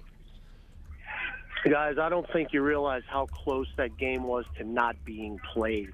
And it was just, again, a surreal 18, 19 hours because I emceed the Tulane Hall of Fame dinner the night before, and at that time the game was originally scheduled to go at 11 o'clock. Well, I walk in the gates, and I'm getting ready to get on the podium, and we're hearing, hey, the city of New Orleans is actually saying you guys are going to play at 10 o'clock or you're not playing at all. And Troy Dannon was on the phone for about, 70 minutes because I watched him the entire time. And then you throw on top of that the Tulsa people started to get cold feet, whether they were going to get out of town or not. And it was just a lot of saying from Mr. Dannon, hey guys, we got to play this game. I mean, we can get it in, but you gotta believe it. You gotta play. And sure enough, we got it in. Literally, guys, the teams were walking off the field after the game was over when Troy Dannon got the call that it was going to be a lightning delay. That's how close it was. So another 5 minutes, the game would not have ended in regulation. So it just worked out well. By the way, they cut 5 minutes off at halftime. Also, they went from 20 minutes to 15. So it worked out perfectly. And of course, the results speak for themselves. And now Tulane's got a bit of a roll going in just an incredibly important game coming up on Saturday. I can't stress it enough. Talking to Todd Graffinini, the voice of the Tulane Green Wave here at 1280, Sports 1280. And Graf, by the way, guys, I am at practice. Yeah, we heard. I am preparing for the game in Miami by watching practice in a sauna. It's all good out here. I got to get ready for the South Florida heat, and it's working. It's definitely working. Well, Graf, you segued right into my question because it's a different challenge now for Tulane. They've got to handle some success. They've won 2 in a row. They're going down in a game that they're favored by 2 touchdowns on the road. Do you sense any chance that this would be a letdown game for the Green Wave? Jeff, you're exactly right, and I've said it many times during this week, and it's hard to believe it's already Thursday, but when you really start looking forward to the games every Saturday, the week goes by faster, it seems, but I think this is the biggest challenge that Willie Fritz has had as the head coach at Tulane. I don't think there's any two ways about it, because there's been a lot of backslapping and back padding the last couple of weeks. Remember, after the Army game, Tulane had a bye, so it's been basically 2-3 weeks now of people telling you how good you are. But what I've seen this week in practice is no different than what I've seen from day one. It's very consistent. The coaches have been very consistent as far as who they need to get on at what time. It hasn't been overly, as far as the coaches go, just critical. They've just been doing exactly the same thing. And I just think consistency has been the key. And you could not tell if Tulane won or lost this week. And that's probably the highest compliment you can give a head coach, where you can keep your team focused and grounded and just looking for the next game. And you got to trust this coaching staff because they've been through it before. They know what they're doing. As you mentioned, Jeff, I think the team's pretty much bought in by now. So we'll see what happens on Saturday, but I wouldn't expect anything less than a full team effort. Todd, give the ins and outs Saturday. Programming notes. What you got? All right, pregame's going to be at 5 o'clock New Orleans time, 5 o'clock kickoff right here on Sports 1280, iHeartRadio app. We'll start at 6 o'clock. Tulane and Florida International, not Florida Atlantic, not the Fighting Lane Kiffins. This is the Fighting Butch Davises, the Golden Panthers. Couple of has-beens. Jeez. Jeez. This is the first time that Tulane and FIU have met on the gridiron. We had our coaches show last night, and I really liken it, fellas, to when we went up to UMass last year. So the setting's going to be a whole lot different, and the weather's going to be a whole lot different. But this is the first time anybody on this team has gone down to play FIU. The stadium isn't going to overwhelm you or anything like that. There's not going to be a very big crowd when you look at what they've done this year on television. So Tulane's going to have to really psych themselves up to play. Again, I don't think they're going to have any problem doing it, but there's not going to be much of an atmosphere. So Tulane, really, you go back a year ago, started a little slow against UMass and then really poured it on and won the game going away. Hopefully we won't go that way this year, but I really liken it to the game a year ago where you're just going to have to create your own type of enthusiasm because there's not going to be a whole lot in the stands. Todd Grappanini, the voice of the Tulane Green Wave. Todd, appreciate it as always, buddy. See you soon.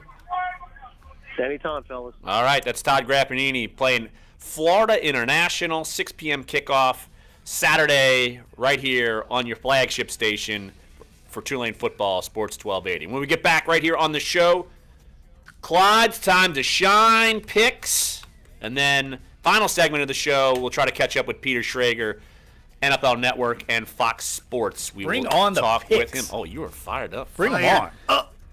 I'm just going to go gut feeling. Graf sounded like he was in the huddle out there. It did sound like I was waiting for a whistle to blow calling plays or something. Blast our ears out. Willie Fritz, get off the field, Todd! So come on back, Sports 1280, NOLA.com, and the iHeartRadio app. We're Duncan Holder.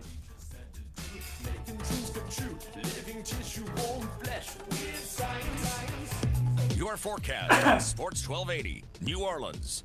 Weird science. Now, who's saying that? Happy Thursday from the Fox 8 Weather Center. I'm meteorologist Shelby Latino, and temperatures will climb into the upper 80s this afternoon. Warm and dry conditions are expected under plenty of sunshine. Boingo, boingo. Boingo, boingo. Yes. Overnight and the low 70s no, that was on the South Shore, Bengals. with a little bit less humidity as we head into your Friday. Panorama was, from the Fox 8 Weather Center. I'm Who's saying I want candy? Have a great day. I want candy. The waitresses, I think. Really? You know that? God, that's amazing. Ask for Alaska I want candy. That was a good song. That was Bow Wow Wow. Bow Wow Wow, Dave. Go to Wild Alaska Seafood. What? What? I'm looking at the YouTube video right now, dude. Yeah, that girl was kind of hot. Attention, women who had breast YouTube cancer audience. surgery. It's okay. I think you're allowed to. I was say that's not terrible. That lasted 6 months. She was a very beautiful woman. Chemotherapy all that. I'm about to say you're not Harvey Weinstein over here. You may be entitled to Jeez. Nice leap. Nice leap. 800, Slight leap. I'm talking about dolls, and you all immediately turn it into like some kind of weirdo thing. To choose other chemotherapy medications that are just as effective without the risk of baldness. Plaid's got a side that we don't know about. Attorneys will fight for you and get you the compensation dark you side. deserve. Maybe. Permanent baldness can be devastating. I have called to a him woman Evil if Clyde you or before a on the loved show. one What happens experience down illness that from lasted Morgan longer than City, 6 man. months after breast cancer Weird. surgery. Call the Down there on the Texas bow. Help Desk now. 800 bow. 871 Yeah, we gotta do something. We gotta do something like that clown. And you won't pay a thing unless there's a recovery. No way in I'm your going to see favor. that, man. Call now. 800 No way. Nickname is Pennywise. 800 Have you seen it yet? No, I don't do horror movies. I'm not doing anything with any clowns or dolls. Before discontinuing any medication. Come on down, little boys. Yeah, Stop in. that's too creepy, man. Really? Why don't you have a seat right there, please? Dateline NBC. NBC. Is just $99.99. Chris Hansen. Can I have you sit down right here, sir? Why don't you have a seat right there, please? This is when I run out of the building. Candles are 25% off. Plus, take an extra 20% right, off when you spend $100 or more. have about with promo code 10 seconds. You'll get Kohl's Cash 10 seconds, too. great. 9 Right minutes now for at this. Kohl's. These picks. All Select right, yeah, let's do it styles, quick. Offer valid October 12th through 22nd. Some exclusions apply. See store or Kohl's.com for details. Our insiders are talking your teams. Sports 1280, New Orleans. I'm a man. Cut that mic! Do we have some kind of on-off switch? Right. That's awesome. I don't think anyone pointed to Clyde to sing coming back from the intro. I will say, random, obscure Larry Holder child fact, that I had a digital watch, and it was like a flip watch, and the cover was Boy George. I had a Boy George watch. You don't I've admit got these so things. many questions. Why not? So You do many not questions. admit this. What? Red, gold, and green. Boy George? He was the Culture man. Club? You Really? gotta talk to your parents. Yeah, seriously. We're in a Get conversation. Larry's What's wrong parents with on the Boy phone, George? Dave. Was this a gift from your parents? I don't know You where know I where you got, got it it? from. I just You remember have a having one. Gumball machine or something? Ugh. On Kmart? that note, college pick'em segment. I don't know how you Perfect- segue to that. That's perfect terrible. segue to that. That is yes. an awful segue. I could Speaking not of think Boy a George, worse- let's go to Clyde. Clyde can't even speak now. I mean, he was the one singing. Exactly. All right, gentlemen, as we go into another week of picks that are sure to go wrong, I am leading again, as always, which shouldn't be a shock to anybody, at 34-26. Larry with a 7-3 week, although we really credit that to Amos because Amos did all the picks. Yes! That's crazy. He was 7-3. I fed him my picks. Larry's now 29-31. Jeff, one game behind. You were 6-4 last week, 28-32. So, boys, let's jump right into it. We're starting off in the ACC tonight. Cleveland. I'm thinking about tomorrow's picks. Clemson is a 22.5-point favorite at Syracuse. I'm going Clemson. I'm taking the Qs. I want the points. Really? See the trap? Don't follow. They're going to get the classic backdoor cover. They'll probably be down like 30, and they're going to score late. An oh-by-the-way touchdown, go for 2, and lose by 22. That's a fair assessment. I disagree hardly. I'm going with Larry. I don't know why I'm going to go with Larry, but I think he might be out of the hot hand, so we're going to go with it. All right, guys, next game. Really, really key battle here in the Big 12. Texas Tech is at West Virginia. West Virginia is a 3.5-point favorite at home in Morgantown. I'm going to go with the Mountaineers, West Virginia, on this one. Yeah, West Virginia played TCU tough, right? Last week. They did. They eventually ended up covering the spread, I believe. Right. Give me West Virginia. That smells tough up for me, covering the spread. We have a kinship with West Virginia from our time in White Sulphur Springs. And Lewisburg, lots of party times at the Mexican restaurant. I have a new appreciation for West Virginia. For West Virginia, I have a new appreciation for the state. As opposed to your old previous considerations of West Virginia. We'll go from there. All right, guys. Of course, one of the biggest rivalries. Who are you picking? Sorry, 3 for 3. West Virginia. My bad. All right. Trying to run through these. Red River Shootout, Oklahoma, Texas, in Dallas, Cotton Bowl. Oklahoma is a 7.5-point favorite. I am going to go... Looking to bounce back after an upset last week. That was crazy. They lost to Iowa State and a backup quarterback. That's unbelievable. In Norman. Exactly. They're about 20 points. I like the bounce back. I'm going with Oklahoma. I'm going to go Oklahoma. I think they're going to. I think Tommy Herman. Nope, still not cutting it. What do you mean? Tommy Herman's coached great. He's not cutting it. They needed overtime to beat Kansas State. They've gone to overtime, I think, twice this year, and I think they're 1-1. I don't think that they have a shot in this game of keeping it within 7.5. So I agree. I'm going to go with Oklahoma as well. All right, guys, coming back down to the SEC. You know, I've given you some really, really big spreads. They mostly come from Alabama. I'm not going to do that, State, but I have a giant spread for you. Missouri at Georgia. Georgia is a 30-point favorite at home. Wow. And they have been crushing teams lately. Crushing teams. This is total trap. Yeah, I'm laying them. I'm going Mizzou. I'm laying them, but I'm inclined to go with you with your point because at some point Georgia's going to have a letdown game and just. They can win by 20, and it's that's what I'm saying. Well, that's what Alabama had this past week. Right. They just had that cruise through, win the game. Although they're playing at home, I mean, Alabama's on the road. But I'm going with Georgia just because Missouri's awful. So you're going Georgia. So you're going with Georgia. I'm laying the points just because I think Missouri's so bad. Well, I'm going By the way, Mizzou. nice call by the SEC to add Missouri instead of Louisville to the SEC. Always comes back to that. Always comes back to Louisville. Yeah, SEC. Just saying, who would you rather have, Louisville or Missouri? Well, SEC just avoided major scandal thanks to your boy Ricky P. I don't believe that. John Calipari is crystal avoided clean. SEC. I think Auburn was implicated. John Calipari is crystal clean. The Nike shoe will drop soon. Go ahead, Clyde. I'm actually going with Larry on this one as well. I don't think Georgia can keep up that kind of pace, even though Missouri is clearly very, very bad this year. Next game, staying in the SEC, Vanderbilt at Ole Miss. Ole Miss is a 3-point favorite at home. Vandy. In Oxford. What? I'm trying to give you all the nicknames, dude. You know what? Deuce McAllister convinced me to take Ole Miss in this game because they are desperate and have to get a win. This might be their only chance, so I'll take the Rebels. Just because they're desperate doesn't mean they have to I'm going with the desperate That's just team. like you ripped my pick when I said, oh, they're due. It's the same thing. Same thing. You're correct. Whatever. It worked for me at that time. You man. They're due. I'm going with Vanderbilt as well. I think Vanderbilt, I'm not sold on Ole Miss. Ole Miss does have Shea Patterson, but I think Vanderbilt's defense finally wakes up this week. All right, guys. Is the U back? That is going to be the question. Miami. And Miami hosting Georgia Tech. Georgia Tech is laying 5.5 points to Miami down in Hard Rock Stadium. Miami. I'm a believer in what Mark Richt's doing. That was a big-time win they had last week, but I'm taking Georgia Tech and the points. You don't believe that much? That's a huge I mean, look, that's a big rivalry game was Florida State. They won at Florida State. I think they'd lost 5 in a row to them, and they have this huge emotional win. Now they got to play this funky Paul Johnson offense. Triple offense, man. I think they win the option. game but don't cover. I agree. I'm going with Georgia Tech on this one, too. The triple option is such a hard – you have to play sound defense against teams that rush that. And sometimes you get a little lackadaisical and you never know what happens. I'm also going with Georgia Tech. You two spout off all these logic and all. Just go with your gut, man. Just and go with it. I have a very large gut, but I'm still not going to fight it. All right, guys. The next game, going back to the American, Navy is at Memphis. Memphis, two of probably the better teams in the American. Memphis is a 3.5-point favorite in the Liberty Bowl. That is that's a tough one. I'm going to go Navy. Each team only has one loss. I'm going to go Navy. I'm inclined to go Navy as well. Give me Navy.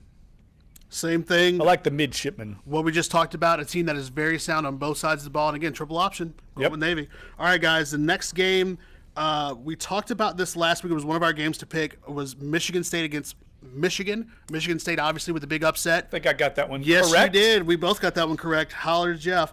Did Amos get it right for me? No, he didn't. No, what a bum. He went with the blue. Yes. So now Michigan State, a 4-point favorite on the road at Minnesota. The Fighting PJ Flex, the Fighting Row the Boats. Oh, I'm going with the Gophers. Me too. Gopher time. I love Josh PJ. Katzenstein, I love PJ Fleck. Why?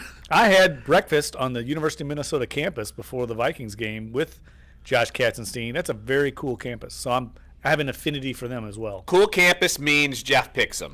Gotcha. Boom. So foliage, nice buildings, and a safe atmosphere. Jeff is always going to make you your pick. And a wicked breakfast spot. Ooh, I like that. I Total love breakfast. logic. I'm in. I'm going with State. I think they're finally at this point of starting to probably make some noise in the Big Ten. Nick Saban's not there anymore. Just remember that. Yes, I also remember that too. Even though they were good, remember Plaxico Burress shooting himself with the waistband. All right, guys, comes back home now. The last two picks: Tulane, a 13.5-point favorite on the road at FIU. I'm going Tulane. 2 touchdowns. I'm going Tulane. The wave are going to roll. FIU stinks. Tulane is feeling it. Florida National barely beat Charlotte, who's one of the worst teams in all of the FBS. So that's all I needed to see. Although at the same time, it was very interesting what Todd said about the team having to fight a lull. Just kind of like the United States men's national team had to do in Trinidad and Tobago. Oh, boy. There is a thing about teams who are coming off of highs, going to a very, very weak atmosphere and not being ready to play. I'm not saying that Tulane won't win. I just worry about whether or not they can cover these many points and have that good of an offense. But I'm still going to go with Tulane because I think that they're playing like all of that just all to that get for to him Tulane. to get Tulane. All right, guys. And I get a soccer reference. Absolutely. See what I'm doing here? I'm adding the value to this show. I cannot. That's why we're number 2, man. Get on with it. All right, guys. Last game. I'm number 1. Yeah, with a number 2 attitude. LSU, all right, guys. Auburn. 7-point favorites. We talked about this a little at the beginning of the show. 7-point favorite in Death Valley. 2:30 kick on CBS national TV. Who you got? I'm taking LSU in the points, even though I'm inclined to recognize that trap. Also a thing, LSU is 1-5 against the spread this year. I know. With last year, I think with the BYU. But don't they have a long winning streak against Auburn in Baton Rouge? Yes. Yes, they do. Right. I think they're going to cover the spread. I don't know if they'll win the game. I am going to go Jarrett Stidham, former Big 12 quarterback at Baylor. Auburn starting to pick up their offense a little bit. Why are you trying to I know he's trying tempt to me? Because Auburn. I'm going Auburn. I like it. I Going like Auburn. that. So pick. obviously I'm picking Auburn to beat LSU straight up. Handily. Right. Yes. And I'm going with Jeff. I think LSU actually covers the spread on this one. I think it's going to be a lot closer of a game. The last 2 times, especially these 2 teams have played, I mean, obviously we're talking about a one last second play last year. I think LSU gets it done in terms of covering the spread, but I'm not sure they'll be able to have enough firepower on defense to stop the Auburn offense. I think the fact that Les Miles is literally in the stadium looking over O's shoulder is going to freak him out, and so they're honoring get the 2007 national championship team. It's not going to help the offense any having Les Miles in the stadium. Well, it hasn't helped. He hasn't been in the stadium the last couple of weeks. Exactly. So one more break here on the show. We'll try to catch up with Peter Schrager, NFL Network, and Fox Sports. We'll talk Saints-Lions with Peter Schrager coming up next here. Sports 1280, NOLA.com, and the iHeartRadio app. We're Dunc and Holder. All right. Good job rolling through that segment. That was good. Join Corey Johnson on the neutral ground. Nice job, Dave. Just the nonsense we talked Bow, about. wow, wow. Immediately. 4 till 6. I don't know which team looked worse. Sports 1280.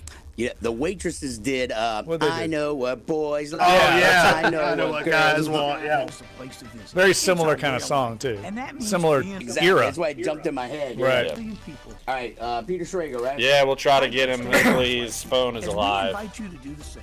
Every corner of Louisiana has something to offer. From the world-class fishing at Toledo Bend to paddling at Fontainebleau to exploring the ancient There's your mounds boy. of Poverty Point Oh, there he World is. Heritage Site. Who? So fill up your car and Jabba Naka, come to Natchitoches. Louisiana. I'm a What are y'all college talking student about? What are y'all? and could use commercial. advice about my Who student was it? loan. Jabba the Nun Yes. guesser. School, but I Oh, that still was have Nunga. student Okay. loans to pay back. That's what we were I talking about. graduated and got I was like, the is that help I Ronnie needed Lamarck? to I pay keep back thinking it's my Ronnie loan Lamarck. in full. Ronnie The Lamarck. NFCC, the National Foundation for Credit Counseling, with member offices nationwide that provide comprehensive financial reviews and student loan counseling. Call 877-406-6322 or visit us online at studentloanhelp.org. Do you want more from your... It's not looking good. The first time it just went beep boop boop, and then now it just went to voicemail. school, serving students from pre-kindergarten. Try Doesn't bode well. Try a couple more times and then we'll access just. to brand new All right, we got about a minute. We'll tap dance and through it. teachers who are dedicated to their success. Find out more. At least he warned You know that. it's radio. We won't be able to see you tap dancing. Well, yes, you can on YouTube. YouTube, Buzz. Probably a YouTube, good Buzz. thing. I'm gonna try and look Hello, up while I'm we're Ellen McGraw here. for People for When's the the last Ethical time they were that big Treatment of of animals? Our animal underdogs at companions home? rely on us, especially during a natural disaster. If you're forced to evacuate your home, do not leave That's your a big animals 7.5. behind. Visit helping Alabama. No, it's just 7. Habitat for Humanity builds houses. Well, the line I'm using is 7.5. Okay. But I'm just a saying. habitat build site is where hanging a door historic logs opens a world of opportunity, where turning a screw turns the page, and where a simple key can unlock a brighter future. You see, Habitat for Humanity builds houses and so much more. All right, still nothing. All right, that's fine. Habitat.org to learn more. They were 7.5 last year to Bama. Dunc and Holder now. Josh Shinnis next at noon on Sports 1280, New Orleans. All right, if we get Peter Schrager, we get him. We don't. He warned me that his phone was dying and he was going underground in a subway. So you'll hear him and see him on the Fox broadcast. We've all been there. No doubt. In New York, you get in the subway system, your phone just grinds away at your battery, trying to search for a signal. Never a good thing. And yeah, I've unfortunately missed a radio interview or two. It's what happens. What are you going to do? No big deal. Absolutely. So, Jeff, you were curious about LSU and the point spread and of course I don't have this answer, so it's basically just hypothetical. When's the last time Tulane has gone on the road and been a 2-touchdown favorite in the same weekend when LSU has been a touchdown dog in Death Valley? Probably, I'm just going to throw this out there, say about a quarter to never. That's probably never happened. Probably accurate. The combination probably has never happened. Probably never happened. Alabama was a 7.5-point favorite last year in Baton Rouge, but that's Alabama. I bet this is the largest underdog they've been against anybody other than Alabama in close to a decade. I'm wondering. Florida, maybe? I was about to say Florida in what was it? 97? Yeah. When they were number one, I'm curious what the spread was 97? Yeah, when they came in number one and LSU beat them. Oh, not 97. 99? No, not 99. It was 97. What's going on here? Kevin Falk. Didn't they beat them in 97? Am I like losing my mind? I know that they had a big win against Florida. Right. 97. I think. The thing about that, though, isn't so much the idea that, I mean, it's one thing for, I think, the spread to be as big as it is and for Auburn to come in as a top 10 team. As we heard earlier, today, I think it's the idea that Auburn has not been the same team that they were when Gus Malzahn took over. It was more or less the fact that they've only been ranked in the top 10 for now the first time in 30 games. Right. For a program that lest we remember, won a national championship with Cam Newton, and then after firing Gene Chizik, SEC Network's Gene Chizik, Gus Malzahn comes back and takes him to the national championship game again. Wins the SEC. They clearly had higher expectations of what they thought, and those expectations have been met. But just like Kevin Sumlin is probably going to do, he's going to do just enough to save his job to get another year, but then all that pressure is going to be plowed right back on. Because right now, I think the really big question is, who's going to be that team to go to the Sugar Bowl? Not the semifinal, but who is going to be? Is it going to be Georgia? Is it going to be Georgia or Auburn? Or Auburn? It's going to be one of those two. I mean, I don't think it's a big question. It's going to be one of those two teams. Yeah.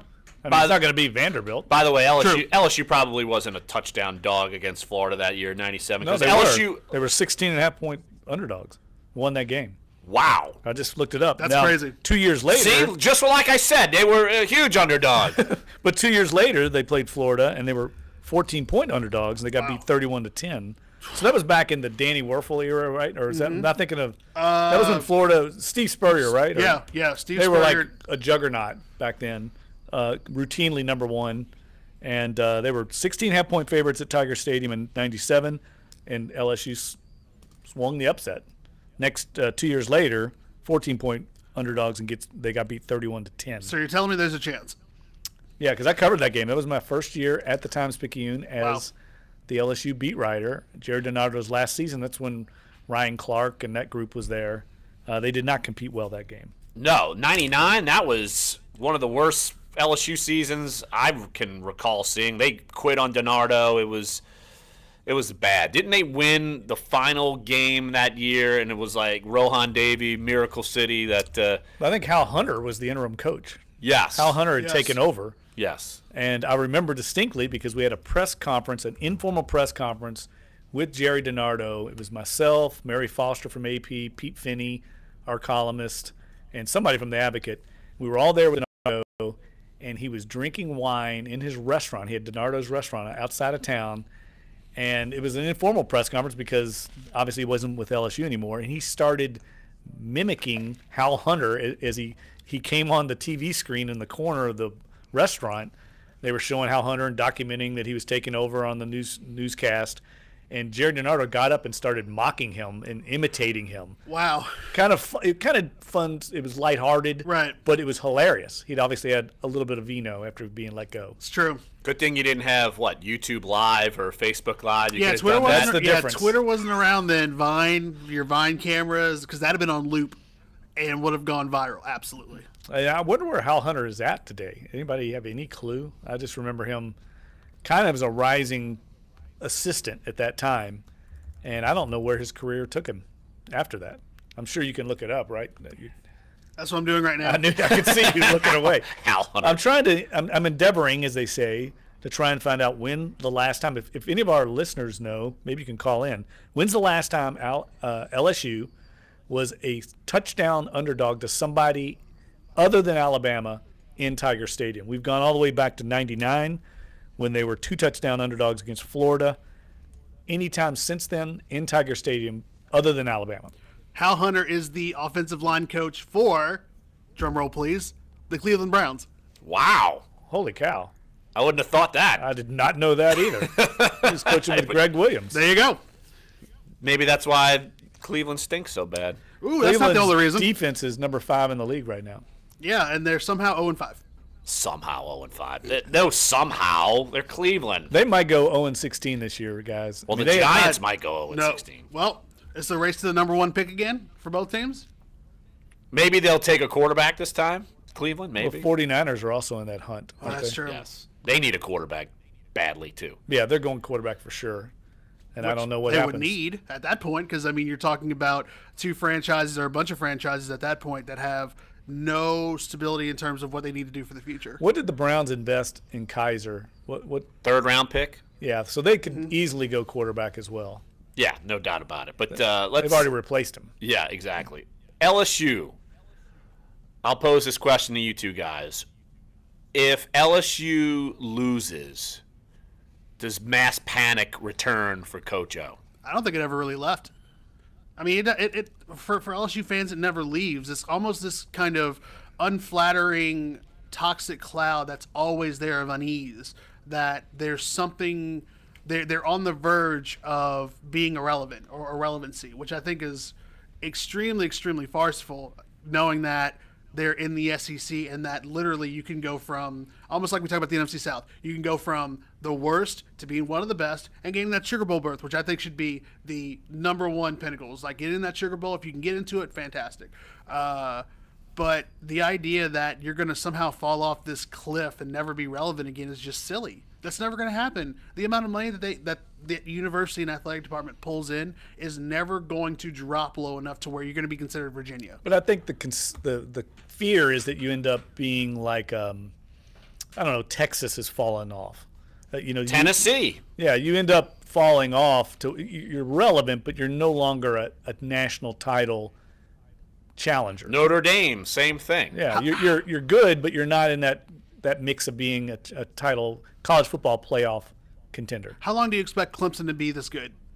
I think as long as Dabo's there, they're rolling. Okay. How long do you expect? We really can't talk about Alabama because, as long as Nick Saban's there, it's the same thing.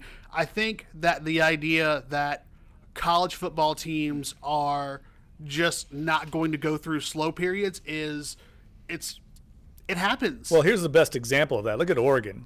Oregon was the flavor of the month as a college football power for about half a decade, right? Yeah. Joey Harrington, banners in Times Square, all of that. Yeah, Achilles Smith. Yeah. They were a power program. Everybody wanted to play there because they had the gear. They were Nike's flagship school. 2 minutes. And now they are largely irrelevant nationally. Which, as crazy as it sounds, I saw a report that whenever Nick Saban does decide to retire, that Chip Kelly could be the first name although I have no idea why Alabama would want to go that route because it just seems so atypical of what SEC football is. To just open it up, have the spread, but again, it would probably be something that SEC defenses would have no idea how to combat against. I don't get the Chip Kelly love affair. I don't get it. God didn't succeed in 2 different places. I'm not convinced. He didn't succeed. What do you mean? In the NFL. In the NFL. Oh, well, in the NFL, yes. Well, Nick Saban didn't succeed in the NFL. But, yeah. They weren't bad, right? They were 8-8, I think, with Saban. And he passed on Drew Brees, probably the dumbest move of his entire life. Look, he'd be partying up in Miami still if they had Drew Brees, probably, but no. And to close, are the stakes too high? That's it. Like, are the stakes and are the expectations too unreasonable that they can never be met? I think it's a fair question. No, because they've won a national championship twice. So, no. There's a reason Nick Saban left Michigan State to come to LSU. He knows you can win a national title there. They've underachieved. Yeah, I agree. Yeah, there you go. Jeff, just for you as we're closing out the show. I love this. Just for you. So, want to thank Todd Grappanini. Want to thank Kevin Skarbinski. Sorry we couldn't get Peter Schrager. He's tweeting me right now, still stuck under a canal in a subway. We're going to try to get him on the show tomorrow. So, Dave, thanks, back in the studio. And, look, hopping show tomorrow. 20 seconds. As always, plenty of Saints. Cladless. I'm going to a galaxy far, far away. Plenty of Saints-Lions talk tomorrow. Clyde, thanks for jumping in, as always. And, look, good times. Josh Ennis coming up next here at Sports 1280. And, of course, we're on NOLA.com and the iHeartRadio app. We're Dunc and Holder.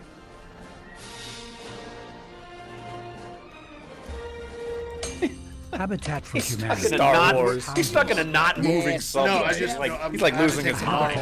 That would